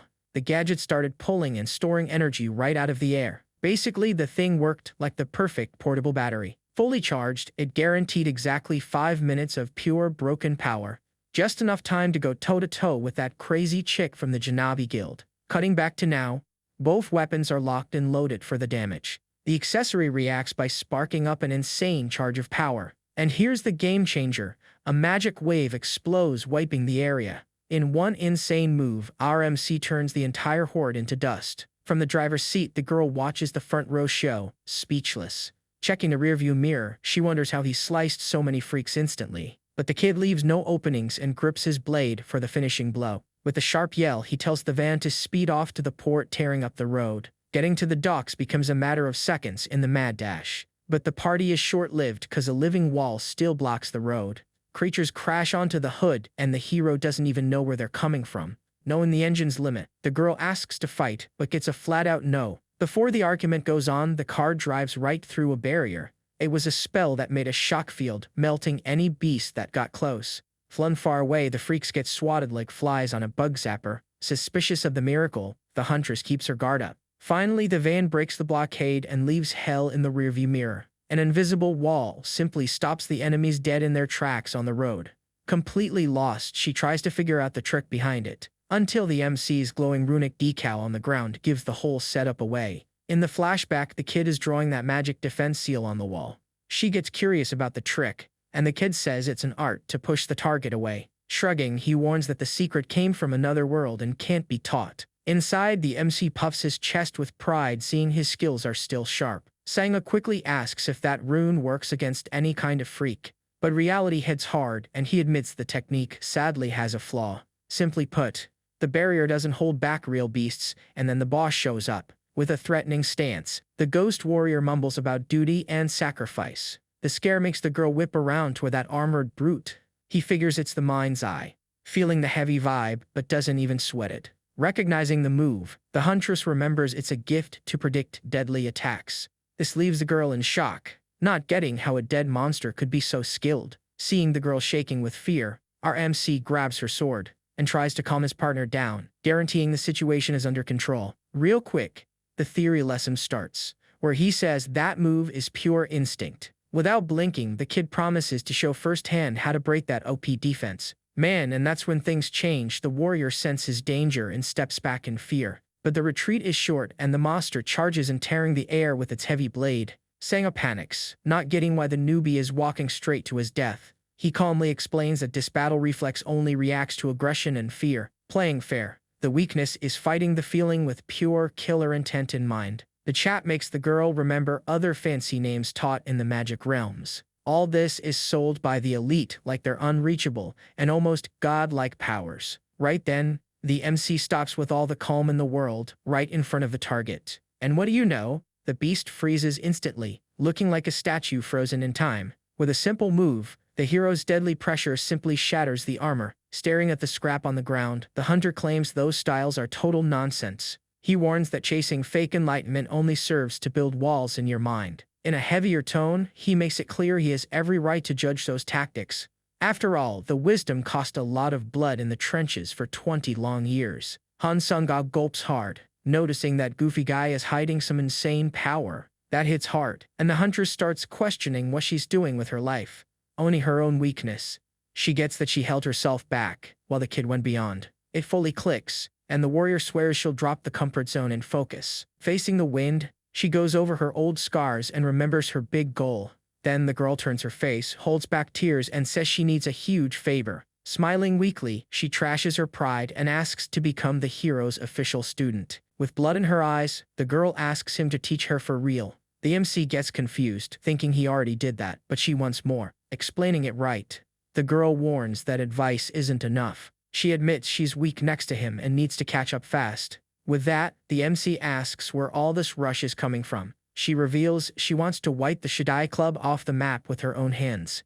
That's one of the 8 most dangerous rifts, which swallowed the whole Himalayas. Finding the goal heavy, the hero quickly guesses the reason is revenge. And the answer is yes, she wants to get payback for her family.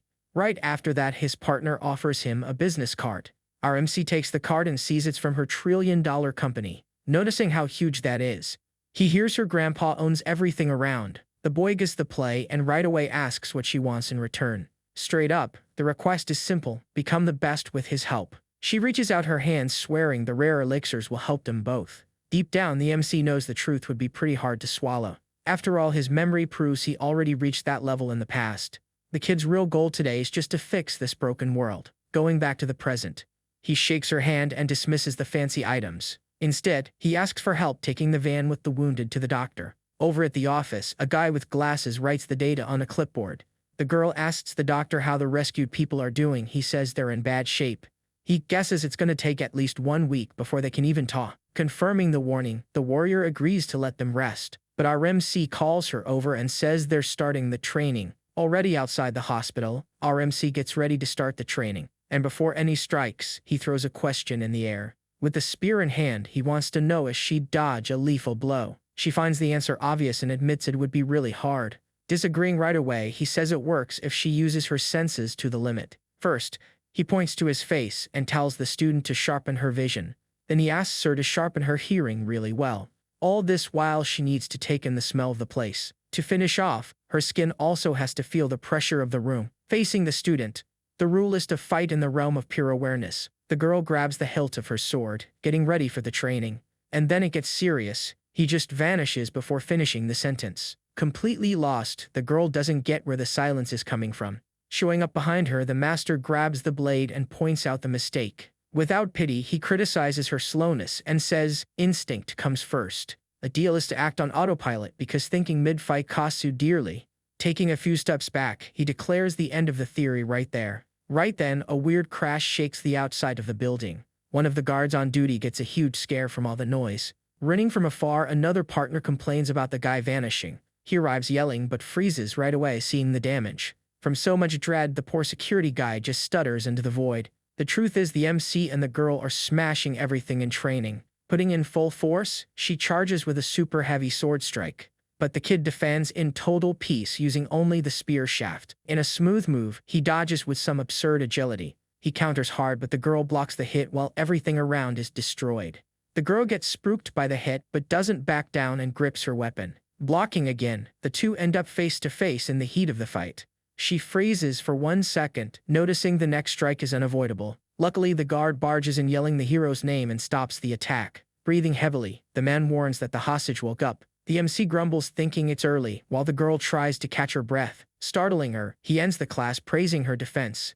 Leaving the place, our guy goes to the rescue girl's room to find something out. In the room, the rescued girl talks about a really weird thing she saw. She remembers a truck arriving at the hideout with some calm people. Shansok finds the story weird and asks if they were prisoners too. Denying it right away, the victim says the beasts didn't even care about them. On the contrary, it looked like the monsters even helped carry the chest. The boy gets the casualty scheme and celebrates that someone got out alive. But the truth hits hard. No one actually escaped from there. Sanga's jaw drops knowing they were released on purpose. Agreeing with the theory, the MC leaves the swordswoman kinda lost. He gets real, saying it would be impossible for a civilian to escape alone. He asks straight up if all that was a trap to catch them both. The girl looks at the MC who was boiling with rage. With a creepy smile, the MC praises those guys' audacity. His partner watches his fury and thinks his pride was hurt. Ignoring the drama, the hero asks the survivor for more details. Suddenly, the civilian mentions something about a cat and confuses the hunters.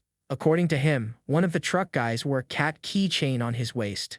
That sets off an alarm right away, pointing to the Tsushima airport. Shanso confesses he doesn't know the mascot, and the girl mocks him. Between some jabs about internet ads, the mood calms down a bit. At the empty airport, Senga suggests turning back to the sanctuary, but the hero cuts the chat and points to a blue-haired guy in the ruins. The crazy dude is intimidating with a space full of piercings. Without losing his cool, the MC mocks him, asking if he swallowed a needle.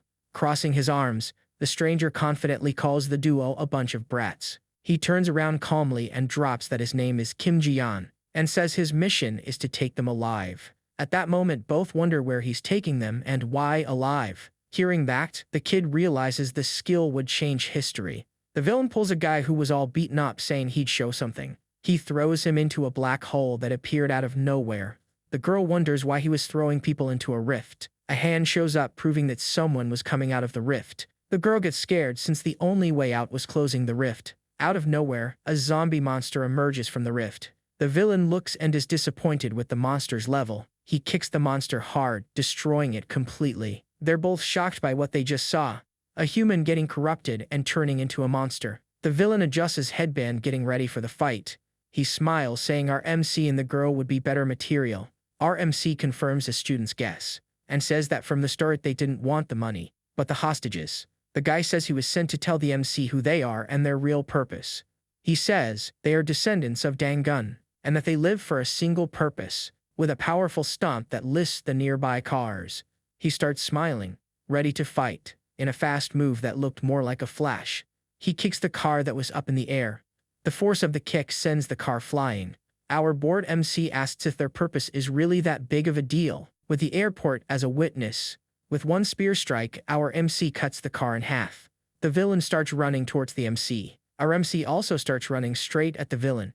Aiming a kick at our MC, he starts revealing their purpose: Korea's supremacy over all the other nations. He starts explaining the country's past, and all the people's suffering, and reveals all the humiliation they suffered in the past. Our guy gets surprised by the enemy's speed, dodging all his attacks. While dodging, he lands a kick right on the MC. The impact of the kick sends our boy flying away. He mutters that despite the speed, the enemy isn't that strong. The MC asks if they don't plan on saving the world. He replies they don't and have no intention of saving people. Our MC instantly demands to know why they risk so many lives for nothing. Man, right then the villain reveals they actually control the rifts. Hearing this, the kid realizes this skill would change history. After all, humanity would finally go back to living a normal, peaceful life. Bluffing. The hero fakes interest and even threatens to hand his partner over, but the enemy refuses, asking why he'd spill the beans to a kid. The truth slips out, they only control the basics, disappointing the MC, and that a little group like theirs wouldn't have that much power. The comment pulls an angry scream right out of the enemy. An insane kick smashes the ground to pieces, forcing the boy to jump. Back on the ground, he realizes he might have pushed the taunt too far. The bluff to recover mana failed, so they'll have to throw hands. Without the famous paradox flame, the strategy becomes pure endurance. And in the back, his partner was already getting ready to attack. With her sword crackling, she charges in with everything. The guy finds it funny, swearing the girl was frozen in fear. But the warrior's blade keeps sparking non-stop. Seeing her attitude, the villain mocks that she finally got some courage. With that, the kid tells her to back off, knowing the fight is heavy. Straight to the point, he asks if his partner needs time to make a move. Without hesitating, Sanga pulls a mystery vial from her pocket. Downing the liquid all at once, she says she only needs 5 minutes, and quickly drops the empty vial on the floor. Fully ready, the swordswoman steps up to the plate. Worried, the hero warns her about the risk of overloading her body. He asks for 5 minutes and promises to beat up the enemy after that. Staring deep, she begs her master not to lose. The mood suddenly gets dark, making the whole place feel heavy. A massive lightning bolt tears the sky, lighting up even the mountains. Protected by a barrier, the enemy tells her to take it easy. The girl boosts her magic even more, sending lightning bolts flying. From afar, the MC yells that she might accidentally kill the guy. All this confidence actually makes the fighter shake a little bit, and in the blink of an eye, a bright flash completely tears through him. Sanga takes a deep breath, hoping she actually nailed the hit, but the guy shows up bleeding from his mouth, completely confused. Hovering in the air, he laughs and just mocks the attack's power. In an instant, the villain pops up right above her for payback. The hit is so brutal that the girl even spits out blood. Our MC catches the girl, stopping her from hitting the ground. Showing off, he taunts the hero by giving back the weird nickname. But the kid ignores it, readies his fist, and asks if he wants to die. Hearing this, the kid realizes this skill would change history. Holding his partner, our MC totally mocks the guy's shock. He bluntly explains he used the same piercing logic against the enemy. To humiliate him more, he says, any idiot would notice the trick. The truth is the fighter was leaking pure power all over the place. Thanks to that slip-up, the paradox flame came back to our hero. Boiling with rage, the villain yells it's impossible to suck up magic like that. And with a devastating strike, our MC completely wrecks the enemy. Then he shoots off like lightning and chains 16 hits together. And the worst part is when the fighter realizes his own heart just stopped. Sensing the end, Chanshop tells him the flame sucked up all his energy. With zero strength left, the enemy panics and screams for his leader. Man, right then a glowing arrow shoots straight across the battlefield. Caught off guard, the kid turns his head on pure reflex. Using his spear's shaft, he manages to block the shot but feels the pressure. The impact completely throws our MC backward. Keeping his cool, the hero asks what the newbie's deal is. Right after, a guy holding a bow shows up. The mystery guy praises his defense, saying he was aiming for the kid's wrist. Holding the tip of his weapon, he actually claps for our MC's instincts. Seeing the traditional bow, Chanso connects the dots on who's the boss there. The crazy guy's aura is so dense, it even puts Commander Lee's power to shame. Reading his mind, the leader says it's 3 times worse and asks if he's scared. But the hero doesn't even flinch, knowing if he meant to kill, he'd be dead already. He points to the burning ally and figures out a rescue is his real mission. In the back, the poor guy just keeps melting in flames, begging for help. Cold and direct. The boss demands the fire be put out right this second. Looking closely, Chansok notices the leader shared mana to keep his henchmen alive, and he gets that the first arrow spared his life on purpose just to open up a chat. Pulling the fire back, he obeys, but the guy's body is already turning to dust. The crazy dude just lets out a weak groan before passing out for good. Staring at our hero, the hooded guy drops a totally ironic compliment. The kid fires back at the cold leader, shocked by the speedy rescue. Coldly, the boss warns that the henchman will now live in a wheelchair. He says injuries don't matter, what matters is keeping the MC alive. Chanso claps back, swearing he would rather die than be a lackey. Sensing the flame's danger, the villain steps back but recalls their feat. After all, everyone thought controlling rifts was crazy, but he proved it. In a threatening tone, he swears the MC will still become his slave. He vanishes in a magic whirlwind, leaving the dark promise in the air. The hero stares at the empty space left by the guy and just grumbles. It seems picking a fight with this psycho wasn't the safest choice. The heavy mood starts to fade. Soon after, his worried partner steps up to pick up the conversation. She guesses they wanted to recruit the kid, and he agrees, a bit confused. The MC replies that the villains could have attacked way earlier in secret, but the warrior's mind wanders. Even suspecting the government's reaction, there's a huge chance the country itself is funding this extremism. After that, the MC tries to figure out their flawed plan for the rift. The girl admits she can't lie, and the kid says he already knew that. Focusing on the portal, he tells the girl to wait, cause he's going in alone. She gets worried and asks if staying behind is a good idea. The MC warns that the warrior has no clue what happened inside, but turning his back, he guarantees he will find the truth soon. Then, the kid tells his partner to rest and heal up. Without fear, our hero enters the portal's darkness for good. Inside, the scene reveals the Tsushima Rift, a dangerous level 2. Walking a bit more, the kid stops right in front of the main gate. With a push, the heavy wood gives way. Just by touching it, the pressure confirms the level 2 difficulty. And isn't the ghost castle looking way more solid than usual? A heavy energy fills the air, almost piercing the MC's lungs. Intuitively, he is absolutely sure the core is right behind it. Being tense doesn't help, but any slip up here could cost his own life. Crossing the entrance, a sinister shadow is already waiting. There, the hero moves through the room and faces a bizarre cauldron. Weirded out, he wonders what the heck that cauldron could be. He soon suspects if the cauldron might be the portal's true core. But the scare comes when a human hand pops out of the shadows. That catches the hero by surprise, leaving the guy in shock. From the shadows, a badly beaten civilian desperately begs for help. Instantly, a bizarre tentacle shoots out of the cauldron. The poor guy cries in pain, screaming that his legs just vanished. At that, the room's monster grabs the victim mercilessly. Showing zero mercy, the tentacle drags the guy back into the liquid. A final scream of despair echoes before he sinks completely. Only a few air bubbles rise up to the surface of the mixture. Then the mix boils over, muffling any sound inside. Suddenly, a hand emerges coming out of the cauldron. Seconds later, a ghost beast emerges from the macabre pot. The MC instantly figures out the dirty trick of turning humans to monsters. The shadow reveals an old warrior mumbling confusing words. Tracked in memories. The dead guy relives the agony of burning. That cruelty hits hard, turning the hero's stomach. Boiling with hate, he curses the cowardice of whoever set this up. At that moment, our guy is marked as the next sacrifice. But as the monster moved closer, it said this sacrifice was totally different. That the energy coming from the MC was different from the last ones. It was the energy of a true warrior. Telling the MC to get ready and draw his weapon. The dead guy promises to sharpen the katana using the rookie as a test. The weight of this aura makes Chonseok question how they tamed this beast. Fully focused, the samurai monster enters a deadly attack stance. This threat suggests there must be a much bigger fish orchestrating the rift. In the blink of an eye, the veteran dashes, breaking the sound barrier. The rule there is clear. Blink in front of the blade, you go to the grave. There's barely time to breathe facing such an aggressive advance. Startled, he takes a deep breath trying to process this insane speed. Popping up in the MC's face, the samurai mocks the kid's luck. Instinctively, the hero knows the strategy for monsters like this is simple. The secret is to chain a lethal final attack before they find your limits.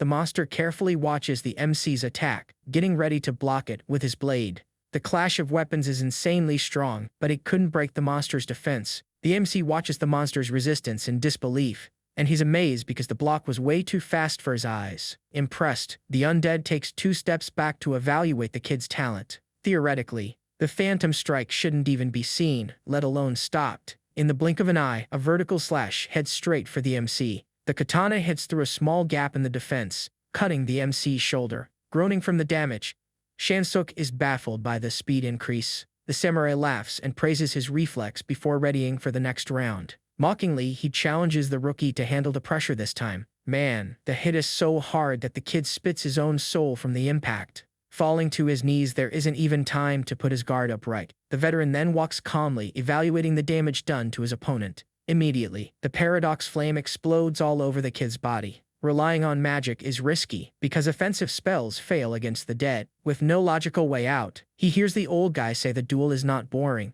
The monster's curiosity now is to see how far the hero's stubbornness goes. In a fraction of a second, he raises the katana again, and brings down an aggressive slash that severely wounds our guy. Chansok loses his strength, feeling he took the worst possible damage. Again, the impact sweeps the kid away, dragging him across the stage rocks. Sure of his victory, the samurai sheaths his sword, thinking it's all over. But nobody expected this. The hero appears alive right behind the beast. Burning his own wound with magic, the gap in the enemy's guard is obvious. Behind the warrior's back, he calculates the fight's turnaround perfectly. But the veteran sighs heavily, warning of the danger for the 1000th time. Startled by the monster's speed, who ended up launching a counterattack, the desperate charge was still way too slow for the beast's instincts. Inside that room, our guy was getting totally outclassed. In the end, the sword had already struck, and a drip stains the floor. Meanwhile, the kid's blood just keeps dripping on the floor. The MC notices the blade on his own neck without even seeing the hit coming. Spooked, he takes a deep breath, trying to process this insane speed. On pure reflex, the kid dodges at the last possible second. The veteran's sword barely cuts the wind by a hair. Turning his head, the samurai says the kid got super lucky this time. The MC cuts the chatter, annoyed, knowing the old guy went easy on him. The ghost confirms the deadly chance, but says that was back in the day. Basically, the creature admits he remembers almost nothing from his life. Without those memories, his fighting style got full of flaws, and because of that, he reveals he lost to someone. And with the loss, he was locked up with a chain around his neck. The hero gets he's his total opposite, realizing the chain controls the monster. Bitter, the monster regrets losing so much, forgetting his name and reason to fight. It all simply vanished from the old warrior's head, leaving only heavy and empty sadness in his chest. After that, the veteran calmly puts his katana back in the sheath. The monster's energy hovered over the place. The MC freezes up, trying to understand this weird truce. Staring at his own hands, the enemy seems to reflect on everything. It gets super weird when a black liquid leaks from his eyes. The ghost even asks if he doesn't look pathetic like that. Spotting the weakness, the kid notices the rage grew, but the technique died. In theory, if he tanks a direct hit, his win is pretty much guaranteed. To finish it off, our guy bursts his own magic, taking a deadly stance. Both stare from afar, waiting for the smallest slip-up for the kill. Confused, the old guy doesn't get where the rookie's strength comes from. Seeing the MC healing himself with his black flames, The beast is shocked and asks what kind of monster the kid really is, gathering his power at his fingertips. Our MC starts explaining how his power works. He says his power runs on concepts, and the more complex, the more it drains him. And the more complex it gets, the harder it is to control. Then he remembers how strong he was back then and how he is now. Holding back until now, he realizes he can't save magic anymore, and that now he would start using his power to the max. The monster doesn't understand what he meant. Cutting the lecture short, the hero says he's tired of explaining his tricks. And wouldn't you know, the samurai goes wide-eyed, sensing the danger. In the blink of an eye, our guy charges in, landing his hit dead on. A groan of pain escapes the creature as the spell breaks his defense. Grinning wide, Chansek tells the guy to figure out the rules by taking a beating. Deep down, he wanted to test his new body's limits against a strong guy. Setting the stage, the samurai decides the castle is too tight for the fight. They shoot up to the ruined roof, tearing through what's left of the building. Chaotic sparks explode in the sky with every crazy clash up high. The samurai attacks again, the force of each hit getting more insane. The MC blocks the attack with his spear. He's surprised by the sheer force of the blow, but slowly, the spear gives in to the enemy's attack. It can't take it anymore and ends up snapping right in half. Our guy gets scared, realizing he's totally defenseless right now. The monster claims he finally managed to break through the MC's defense. In a total trip, the place turns into a field of empty floating rocks. Everything seems to hover in space under a huge and scary planet. Right in the middle of it, a giant rock pops up, blocking the kid's path. The boulder's surface flashes with a bright, lethal threat. Ignoring the danger, the kid charges with his weapon and smashes the target instantly. The blast kicks up a brutal wave of dust, sweeping everything away. Flying higher, the veteran stares at all this insanity up close. With a dead, threatening stare, he tries to predict his next move. The hero wastes no time and chains a deadly jump straight at the target in the sky. Acting fast, the rookie summons flying swords that surround the beast. Everything crashes in an absurd boom that deafens anyone nearby. Pushed back by the pressure, the monster drags his feet, breaking the rocks. The hit was so intense that it threw him several meters back. The ghost starts asking himself what all this is. That not even on battlefields had he ever seen anything like it. Asking once again who the MC really is. A massive energy gathers up in the sky. Charging his power into his spear, our guy aims at the enemy.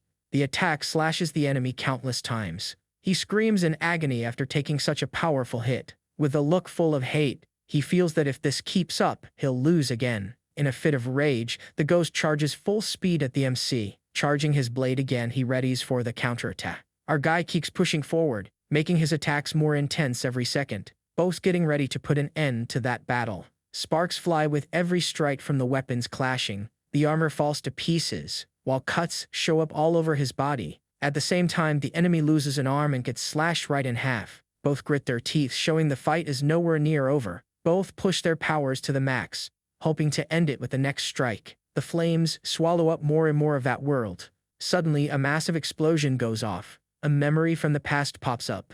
A soldier asks the hero a question, asking how our guy would deal with someone stronger than him. He answers that if someone stronger showed up, the anxious warrior waits for an answer. Finally, he explains that only one would walk out alive. Exhausted and laying on the ground, the fight ends. Dazed, the monster realizes he just lost again. Slowly, he starts fading away, ending that epic battle right there. Our guy smiles and claims he's still the strongest of them all. Out of nowhere, the ghost katana sticks right into the ruined floor. The MC looks totally beat while the samurai's shadow just crumbles away. And the best part, a loot chest flies out from the smoke of victory. Relieved, the hunter recognizes the prize, just like the loot chests from back in the day. With a heavy creak, the chest pops as the fancy lid slowly opens. Deep inside, the hunter pulls a handle that's so short it looks like a joke. Holding the crooked piece of wood, his instinct screams, doubting the prize. And wouldn't you know, the thing extends into a super sharp spear? The genius catch comes when he realizes he can stretch it by injecting mana. Thoughtful, the kid remembers the rule of splitting the loot among the whole party. He lacked the wits to bring the swordswoman just to grab her share of the nest's riches. With that, the guilt makes him remember the cracked sword the girl lost in the fight. The night already takes over the starry sky while lighting up our duo's building. On the floor facing the portal, the swordswoman rests in the moonlight, sleeping without worrying about enemy attacks. The MC tosses the katana to the girl, who ends up starting to wake up. Calling his partner softly, he guarantees it's not an enemy attack. The girl freezes, staring at the fancy sword, and he says it's rift loot. Impressed, she weighs the metal's balance before thanking him for the item. With a clinical look, the fighter asks about the bizarre fatigue he's showing. Ignoring the complaint, the rookie simply says his mana tank is empty. Without further ado, the kid's body drops hard on the cold floor. Looking at the passed-out hunter, the girl finally realizes nobody's made of iron. After all, soloing a level 2 dungeon broke an absurd taboo in the whole world. On the sidewalks, people can't stop talking about the rookie legend. Everyone just wants a selfie with the kid who's filling up the corner screens. And out of nowhere, his phone won't stop buzzing with crazy congrats from the crowd. Shaking the street through the gap, the hunter realizes he's a captive star. 2 sudden knocks on the door end the momentary peace in the closed room. A slim figure with a braid and glasses puts her cards on the table as Jia Suzhong, inviting the stranger to sit. The hero thanks her for the perks paid by the tower. Chill. The woman probes to see if the lodging pleases the savior of the day. But the kid cuts right to the chase, wanting to know the price of all that luxury. Wasting no time, he plays hard for the girl to spill her intentions right away. To ease the tension, the guest pulls out a fancy pastry box in great style. The tablet hologram already lights up the room with a foreign generator project. Serving the sweet slice of cake, she starts pitching the protection plan. With his mouth full, the hunter sums up the deal as a VIP transport of the machine. She shakes her head, swearing the tech will be a global game changer. The weight of the reveal shuts the kid up, who goes back to crunching the numbers. Intrigued, he asks if the call covers the whole globe or just the usual squad. That's when things really heat up. She confesses even Janabi is in line. Tactically, the cargo crosses Russia by train towards Holland and then the UK, finding the route suicidal. The kid pushes for the reason behind such a detour. The perfect excuse is that the English island remains untouched by the current crisis. That's because the European map already fell, crushed by mercenary gang anarchy. Our MC connects the dots and predicts this shield generator is a massive target. Back to reality, the woman baits him, wanting to know about the hero's travels. Confirming his first international trip, he deals with the news of her coming along. Having a friendly face on the field is cool, but leaves a bitter taste of heavy red tape. Riding the wave, he points his fork and insists the swordswoman needs to go. She hasn't forgotten the badass warrior who helped in the bloody battle on the island. Super hyped by the recommendation, the suit agrees and trusts the rookie's instinct. Shaking his ally's hand, the kid knows his firepower just doubled. Up high, the official doc's helicopter lands heavily on the helipad. Inside the cabin, the hero doesn't hide his shock at the civilian elite's perks. The president smiles back, swearing to give him a blank check for future hunts. Having your back covered like this is great and proves brute force cleans up a lot of dirt. Playing it cool, the kid tries to guess the level of rot the old guy knows about. He asks if the big shot prefers to profit from the crisis or end the party for good. On the way down, the hunter pushes the hangar door and gets a slight jump scare. None other than Commander Sound is waiting in the entrance hall. She jokes casually that the kid's feats have already reached the countryside. Laughing out loud, the president warns that dodging fame will be impossible now. In the chopper, heavy doubts hit about them landing in a militarized zone. Finding it all weird, the MC finds it odd the country is helping such an indie generator. Our MC asks if she knew anything about the descendants of Dongun. To everyone's surprise, the president brings up the terrorist gang's name. Shansok doesn't hold back, admitting he bumped into those lunatics on his last run. With the villain in mind, the hero perfectly gets that group's fanatical logic. Serious, the veteran adds that the faction's goal is to mess up the rift clearing. Suddenly, the legend shows a traditional candy in his hand, breaking the tension. The MC looks at the candy and wonders why she gave that to him. Curious, she throws the same question as the secretary about the kid's global travel. With no patience, the kid stresses his passport has never seen the color of a stamp. Hearing this, the hero guesses the extradition is gonna burst his moral bubble. And the chat goes on while the aircraft tears through the orange sunset horizon. Cutting to the war room, someone on the radio gives the green light for the op. Down at the base, RK checks the mission paperwork, looking bored. Next to him, the hero examines the files with a really serious look. The military general takes the lead of the meeting and starts reviewing the plan. It's 80 cars in total, split between heavy escort and troop resting areas. The MC notes the commander got an exclusive car worthy of her global ranking. Getting back on track, the embargo tower trusted her squad with the protection corps. Due to the crazy risk, the military guy suggests the army makes a wall around the item. A super dried no kills the mood in the room right away, shocking the high ranks. Soon explains that taking this cargo means drawing all the world's trash right there. Therefore, it is strictly forbidden for any soldier to step near the vault. Silence takes over the table and the crew gets tense with this risky demand. Looking awkward, That big shot swallows his pride and moves on with the presentation. Smiling weakly, the hunter gives the okay for the show to go on. The general goes on explaining the zones they'd be passing through. He also warns about looters, and the girl jokes it sounds like a modern Western scene. For the MC, the math is simple. 5 military leaders from over there are enemies. There are soldiers cold sweating imagining the bloodbath these 2 weeks will be. Someone even whispers the success rate of this madness borders absolute zero. But the leader boosts the morale and guarantees nobody needs to worry, warning that the train will reach its destination without a hitch. Like that, Operation D-Day comes to life on Russia's freezing platform. An officer yells on the megaphone, shoving the crowd to the second-class car. Shivering in the snow, the crowd picks up the pace to secure a seat on the crazy trip. Far away, the MC grumbles about the marathon of walking through endless train cars.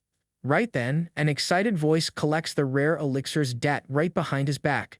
It was Sana making sure she got her share and wondering where her partner went. Keeping his cool, the kid says he rolled in luxury all the way to first class. The warrior guesses the VIP area kept the rookie from running into the commander earlier. The hero hears someone talking to him, turning around to see who it was. Praising the veteran's weight on the mission, the duo hears a good evening from Suzhang. Politely, the hunter says hi back and swears the tower nailed the outside protection. Politely, the hunter says hi back and swears the tower nailed the outside protection. Sana warns that so much metal screams danger, but the secretary trusts the pure uranium. The hero shrugs, betting that with the hero on the team, the trip is in the bag. But the piece is suddenly shattered by winged monsters shooting the car from the air. Over the radio, a soldier yells begging for help in car 57. Hearing the call, the kid curses out loud and rushes to the danger zone. Man, it's crazy to think the ambush happened in less than 10 minutes of the trip. Slicing non-stop, he notices Commander Cian would be heavily missed on the front line. The whole issue is that the tracks are broken and they're fixing it on the move. For this dumb reason, the best fighter became a babysitter for the repair crew in the back. The hunter boils with rage, wanting to choke the idiot who set up this flawed tactic. Taking out his fury, he crushes a flying beast with a single strike right in his path. Staring at the sky black with monsters, it hits him that his day off is totally gone. Far away, tearing through the snow, a bizarre land shark swallows the patrol. A heavy armored brute sees the scene and finds it weird in his own language. Soon he spots a guy in traditional clothes and doesn't get what he's doing there again. With that, the land shark targets the mercenary and lets out a bizarre roar. And that's when everything changes. Haoun pulls a crazy move right in the snow. Nikolai steps in front and simply crushes the beast with an insane punch. The hit is so violent that the monster turns to dust right on the spot.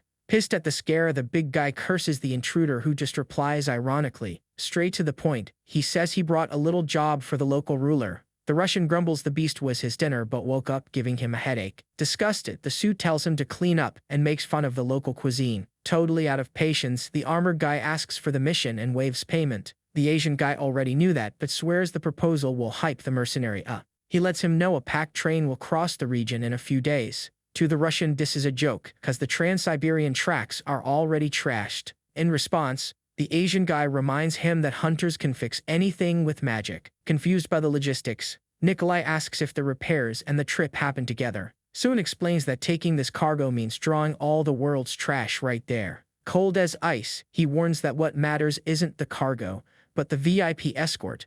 Man, right then he drops the sweet lady's name, totally shocking the big guy. He soon guesses the ally has a plan set against her and the villain smiles, confirming it. Laughing, the boss thinks clashing with the legend will be pretty fun. But Haoun kills the vibe and explains the mission isn't just a straight-up slaughter. He forbids any explosion in the main car and calls the big guy ignorant. The real deal is to break into the vault and plug a hacked terminal into the machine inside. With an evil smile, the mercenary asks to smash everything later and gets the green light. Way too hyped, Nikolai lets out a yell, agreeing to the madness on the spot. This sadistic promise makes it clear nobody's leaving Siberia in one piece. Back on the moving train, the hero keeps grinding the monsters with his spear. The rookies stare amazed at the kid dropping hundreds of anomalies without breaking a sweat. Exhausted, our guy sticks his weapon into the roof covered in combat leftovers. Hearing the praises, the kid notices the crowd thinks he's worse than the beasts. In his mind, the weak squad won't survive the grind of the whole trip. He simply decides to handle the whole mess alone to guarantee their victory. Nearby, the swordswoman wakes a recruit, warning that dropping his guard means death. Laughing at her attitude, the hero admits his partner is the only good one out there. Man, wouldn't you know, his instinct screams of an extreme danger out of nowhere? A massive wall of snow starts crashing down toward the tracks in a terrifying way. Thinking it's a normal avalanche, the train control tells everyone to keep moving. But the commander's firm voice cuts off the train driver's radio right away. She orders them to brake the train immediately, demanding everyone's attention. Standing on the roof, she spots a shadow far away and calls out an ambush. A destructive flash crosses the area, aiming right at the heavy locomotive. This insane blast is meant to melt the entire side of the iron convoy. Holding her massive sword, the veteran grits her teeth for the final block. In a perfect spin, she counters the attack with a strike just as heavy. The rebound hits the mountain back, kicking up a sinister cloud of smoke. Startled, the girl questions the cause of the chaos, but the hero already knows who did it. Based on the attack pattern, he blames the crazy gang led by Nikolai. Up front, the leader suspects the guys had already marked her as the main target. In the blink of an eye, dozens of weird papers fly all around the hero. It covered the entire space, giving off a bizarre and highly lethal pressure. Caught by surprise, Sion tries to figure out where that oppressive trap came from, and without warning, the papers detonate into an unbreakable magic cage around her. All the oxygen inside seems to fry under the force of this weird witchcraft. Seeing the dangerous flash from afar, the swordswoman goes on high alert. With a shaky voice, the girl fears the worst has happened to the squad's boss. Trapped inside, the legend solves the riddle of the cowardly attack real quick. Basically, they just sealed the most dangerous woman there inside a force field. Stepping up, our guy passes the terrible news on the radio to everyone. He gives it straight: the train is surrounded and the commander is cut off from the fight. The radar spots 500,000 problems, meaning 500 mercenaries incoming. Even at a massive disadvantage, the kid states that retreating was never an option. From inside the prison, the master lets out a fierce yell, sending the team to hunt. With that, the kid pulls his friend to the slaughter, and she follows in the same crazy vibe. The extras go wide-eyed seeing two rookies facing down an entire army. Getting their act together, the rest of the squad jumps into the firefight to not look bad. Pure rage defines the hero, swearing to get back to the front lines as fast as possible. That's when Hyun pops up on the roof, mocking her that escaping isn't gonna happen. Staring at the psycho through the gaps, she asks if this whole joke is his doing. Without hesitation, he reveals he carries the blood of the same elite clan as the hero. Smiling mockingly, he drops at their cousins and tries acting friendly at the worst time. Out of patience, Si-yoon lands a super heavy strike against the invisible barrier. The clash lets out an insane shockwave that shakes the whole train car's metal frame. But nobody expected this. Her massive weapon simply snaps right in half. Mocking her, the fake cousin says the wall is strong and tells her to just give up. Calm and cold, the hunter asks what the big deal is about losing a piece of metal. With that, the fancy ring on her hand flashes bright like a beacon in the blizzard. The psycho's smile drops instantly, realizing he forgot to account for that accessory. Like magic, an identical blade is born from scratch, to the absolute terror of the guy. This so-called mirror ring is a super rare trump card that recreates broken weapons instantly. Calling the woman dumb, he doubts she can break the wall. But the legend just mocks him. Smiling weakly, she warns that with all that attitude, he won't get a girlfriend. And soon the veteran charges in, tearing the wind with her brand new weapon. Right in the middle of a mess, the kid is already on high alert. The mercenary mocks the tiny group trying to face off against his army. Full of himself, the big guy orders everyone to drop their weapons if they wanted to make it out of there in one piece. But our MC takes a step forward, taking charge of the fight. Sana explains his suit flies and translates languages without using a single drop of magic. Then the hero finds it super weird for a Russian mob boss to use Korean military gear. Shaking a bit, the girl cold sweats, wondering if she has the guts to kill another human. Straight up, the kid tells her to back off if she can't handle the pressure. She claps back, reminding him that the rookie has no experience in this either. To the kid, an armed enemy coming at him is just like a monster, no difference. Out of nowhere, one of the brute's henchmen charges right at the duo. The swordswoman steps back on reflex, while the hero charges in for a head-on clash. Facing his partner, he tells her to do what's needed without letting the guilt hit. With a cold look, he warns that remorse fades away in a matter of a few weeks. The sound of war takes over the place, with screams all around. The noise of clashing steel keeps echoing heavily outside. In the middle of the bloodbath, the mood boils, with pure survival instinct. Our guy turns up his nose, finding all that killing unnecessary and dirty. But ironically, the hero's body is loving this insane adrenaline rush. Cracking his neck, he locks his eyes on the next target of the slaughter. A recruit yells at the enemy horde, keeps pushing the squad into the pit. Soon the MC spots it and figures out the perfect plan to stop this wave. Man, and then the game changes. He dashes forward, aiming for the brute's head. The Russian sees him coming and already recognizes the sinister Asian rookie's fame. Surprised by his global fan club, the kid takes a counterattack right in the mouth. The brutal hit sweeps the kid into the air, breaking the train car's metal. Mocking loudly, the mercenary calls the Koreans weak but praises his speed. Without a scratch, the stolen armor tanks the hit, smiling. Our guy quickly gets that opening this armored tin can will take a lot of sweat. Or rather, it would be tough if he hadn't farmed absurd levels back on the island. With blood in his eyes, the hero unleashes a violent combo right on the villain. The mercenary takes the worst of it and calls his opponent every name in the snow. Stepping back in hate, the big guy readies a massive cannon on the armor's arm, but the kid gets suspicious. Noticing the Russian limited the damage on purpose, it hits him that the bad guys don't want to blow up the foreign machine on the train. If the leader didn't protect it all, the cargo would turn to scrap in one wrong second. Military suit, Russian leading, blocking seals. The conspiracy is real. Sure of the data leak, the kid crushes the brute with rage. And wouldn't you know, the purple paradox fire covers the hero's spear right away? The sacrifice is burning his own spear to slice the Russian's armor in half. In a tearing spin, the hunter drives the cut right into the special plating, catching the guy completely off guard in shock. Blind with fury, the giant yells, calling the hero a rat, and throws a heavy punch. Piece of cake, the MC dodges easily and triggers 16 hits of the blue technique. The sequence hammers the mercenary's plating like a jackhammer out of control. With that, the villain freezes, feeling the brutal impact leaking into his body. Cracking his invincible shell, the Russian panics, wanting some space. In despair, the guy cries, begging for mercy, swearing to help free the commander. But the hero is deaf to his crying and keeps smashing the punk's head. Split in two, the ultra-high-tech gear couldn't take it anymore. Dry and arrogant, the kid smiles, declaring the enemy's failure, and swears he doesn't need a punk's help. Stepping firmly on the armor's remains. At that exact moment, Soon kicks and shatters her cousin's magic cage. The whole criminal gang freezes in fear, seeing their boss die, while others celebrate the MC's victory. From afar, he checks that the commander is wiping the floor with the enemies. The veteran crushes anyone who shows up in front of her with zero mercy. Ending the struggle, the train stays stuck right there in the middle of the blizzard. The scenery around gets heavy with the horrible toll of the shootout in the snow. Those left standing gather on the tracks, breathing a sigh of relief that the chaos is over. With that, Sin praises the rookie's performance and already shoves another candy in his hand. Taking the treat, he checks if the wizard from before was from the terrorist gang. Without hesitation, the leader complains the coward ran off when the barrier popped. The MC shrugs and unwraps the candy to eat it, scaring the rest of the team. He chews the thing in total peace, leaving the hunters completely in shock. The crowd calls the kid crazy for devouring such a rare item. Not getting the drama, the hero hears the boss laugh, saying only he'd have that guts. Our guy fires back, but finds out people collect these little candies purely for status. Cutting the chat, the hunter's eyes lock on the army's movement. In the background, the official squad runs to recover the villain's broken armor. What's bizarre is the Russian mercenary having free access to a secret South Korean project. For that to happen, either the guys face the government directly with no fear of payback, or simply the military elite themselves are directly funding this terrorism. Super suspicious. The hero doesn't trust anyone else in uniform in there. Far away from the snow, the seal master stumbles into a traditional village. Breathing heavily, the guy can barely stay on his feet from sheer exhaustion.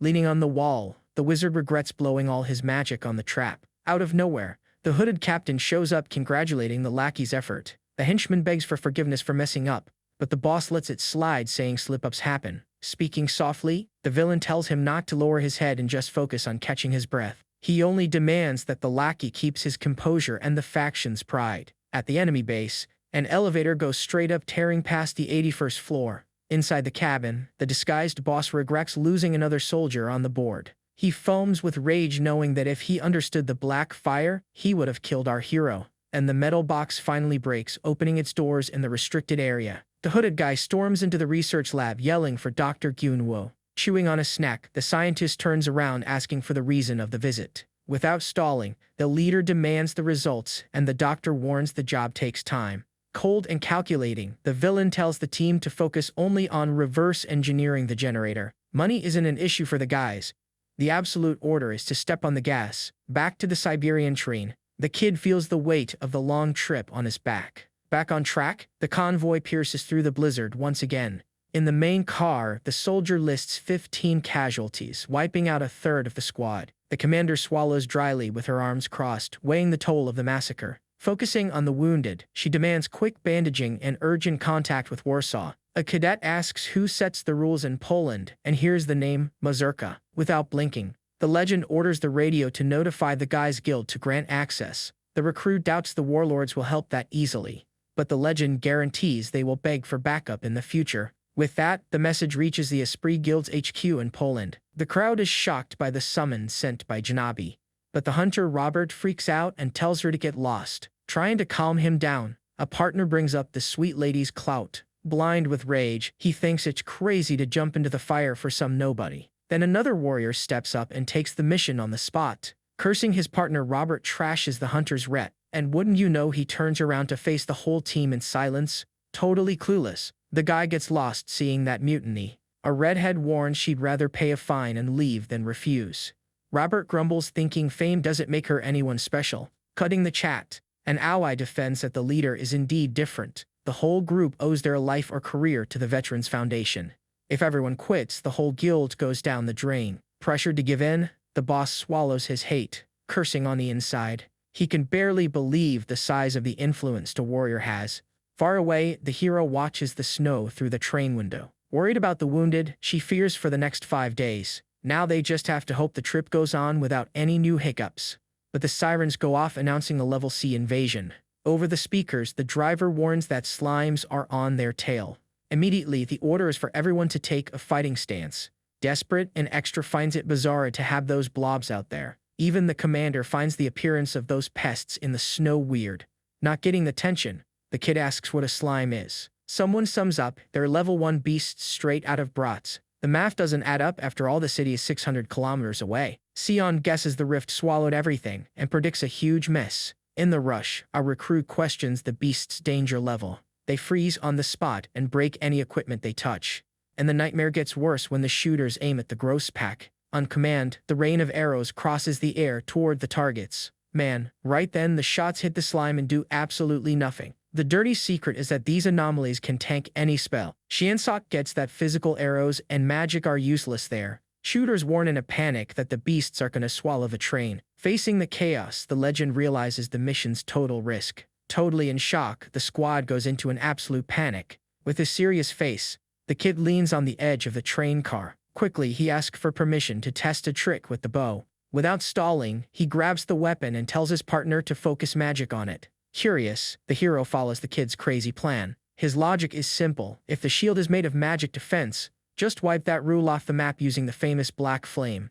In the blink of an eye, the fatal shot sinks into the creature's chest, and the purple fire simply melts the protection like it was nothing. All that absurd defense turns to dust in front of everyone. Amazed, the bow's owner can't even believe what he just saw. Deep down, the MC knows he lacks the control to burn the whole area. He tells the crew to shoot as soon as the fire spreads through the horde. Smiling, the veteran guesses his talent bypasses normal rules. With the path clear, she jumps off the car thirsty for combat. The colossal sword slices the enemies like they were paper. Hyped up, the recruits finally see a light at the end of the tunnel. She asks for the target count and finds out only one big guy is left.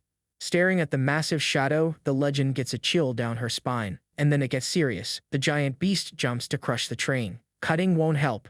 The weight of that thing would destroy everything on impact. The rookie hunter measures the brutal mass and the ice aura falling down. For any normal person, that would be the end of the line right there. But for the kid, the answer is so easy it's ridiculous. Channeling it all, he declares that even mountains turn to dust. Amazed, the boss watches the kid break the world's logic. Sanga's jaw drops at her partner's broken power level. In that freezing moment, a real hope blooms in the squad. Seeing his weapon change shape, the hero jokes about it tasting like glue. His twisted charisma makes the crowd believe in the world's salvation. Guided by the hero, the trip crosses Siberia, grinding monsters. Next stop is Warsaw, a 3-day rest for the wounded. Finally, some good news. The local factions will grant access. But a recruit asks if the rest of Europe gave the green light too. Dry and direct, she warns that silence rules the continent. At least Warsaw was on the map, and soon the locomotive pulls in there. Stepping out of the cabin, the MC remembers the country seemed peaceful, but the reality at the station is a pure scene of war and misery. Bodies scattered on the ground show the place's total ruin. Zero weeds around, a sign they ate and burned everything to live. Creepily enough, the veterans face this with a cold calmness. Out of nowhere, a man in a suit shows up calling the hero by name. Speaking perfect Korean, the guy introduces himself as Officer Polanski. Full of courtesy, he offers a ride to the VIP lodging. The shock is huge when the two step into a luxury limo. Seeing the crew split up, the kid gets there dividing by status. With that, the foreigner notes the kid doesn't owe anything to anyone, and drops the bait. A whole life of perks working there in Poland. He admits the base is poor, but swears to hand over absolute power. The promise is luxury and partying above any law in the middle of this ruin. Shameless, the mobster offers total control and cruel perks. Boiling with disgust, the MC only thinks about the damage a punch would do there. Hours later, the night falls heavy over the city's rubble. That promised lodging is a really beat-up and boring room. Man, the worst dump in Korea had to be better than that hole. At least the bathroom is clean to wash off the combat smell. And the promised VIP feast is just a bunch of canned food on the table. 3 knocks on the door break the silence and put the kid on alert. Opening the gap, the secretary Soo-jong shows up laughing for no reason. Looking a bit awkward, she says her room had a technical issue. Long story short, she shamelessly asks to borrow the shower. With that, the secretary enjoys the hot water to relax. She apologizes for intruding, but the kid says that's what partners are for. The mood shifts when she says she needs a favor in return. Straight to the point. The girl asks why all the food there came from Korea. Shan-soap stays quiet for a second, processing the question. He soon points out it's all because of their own country's current politics.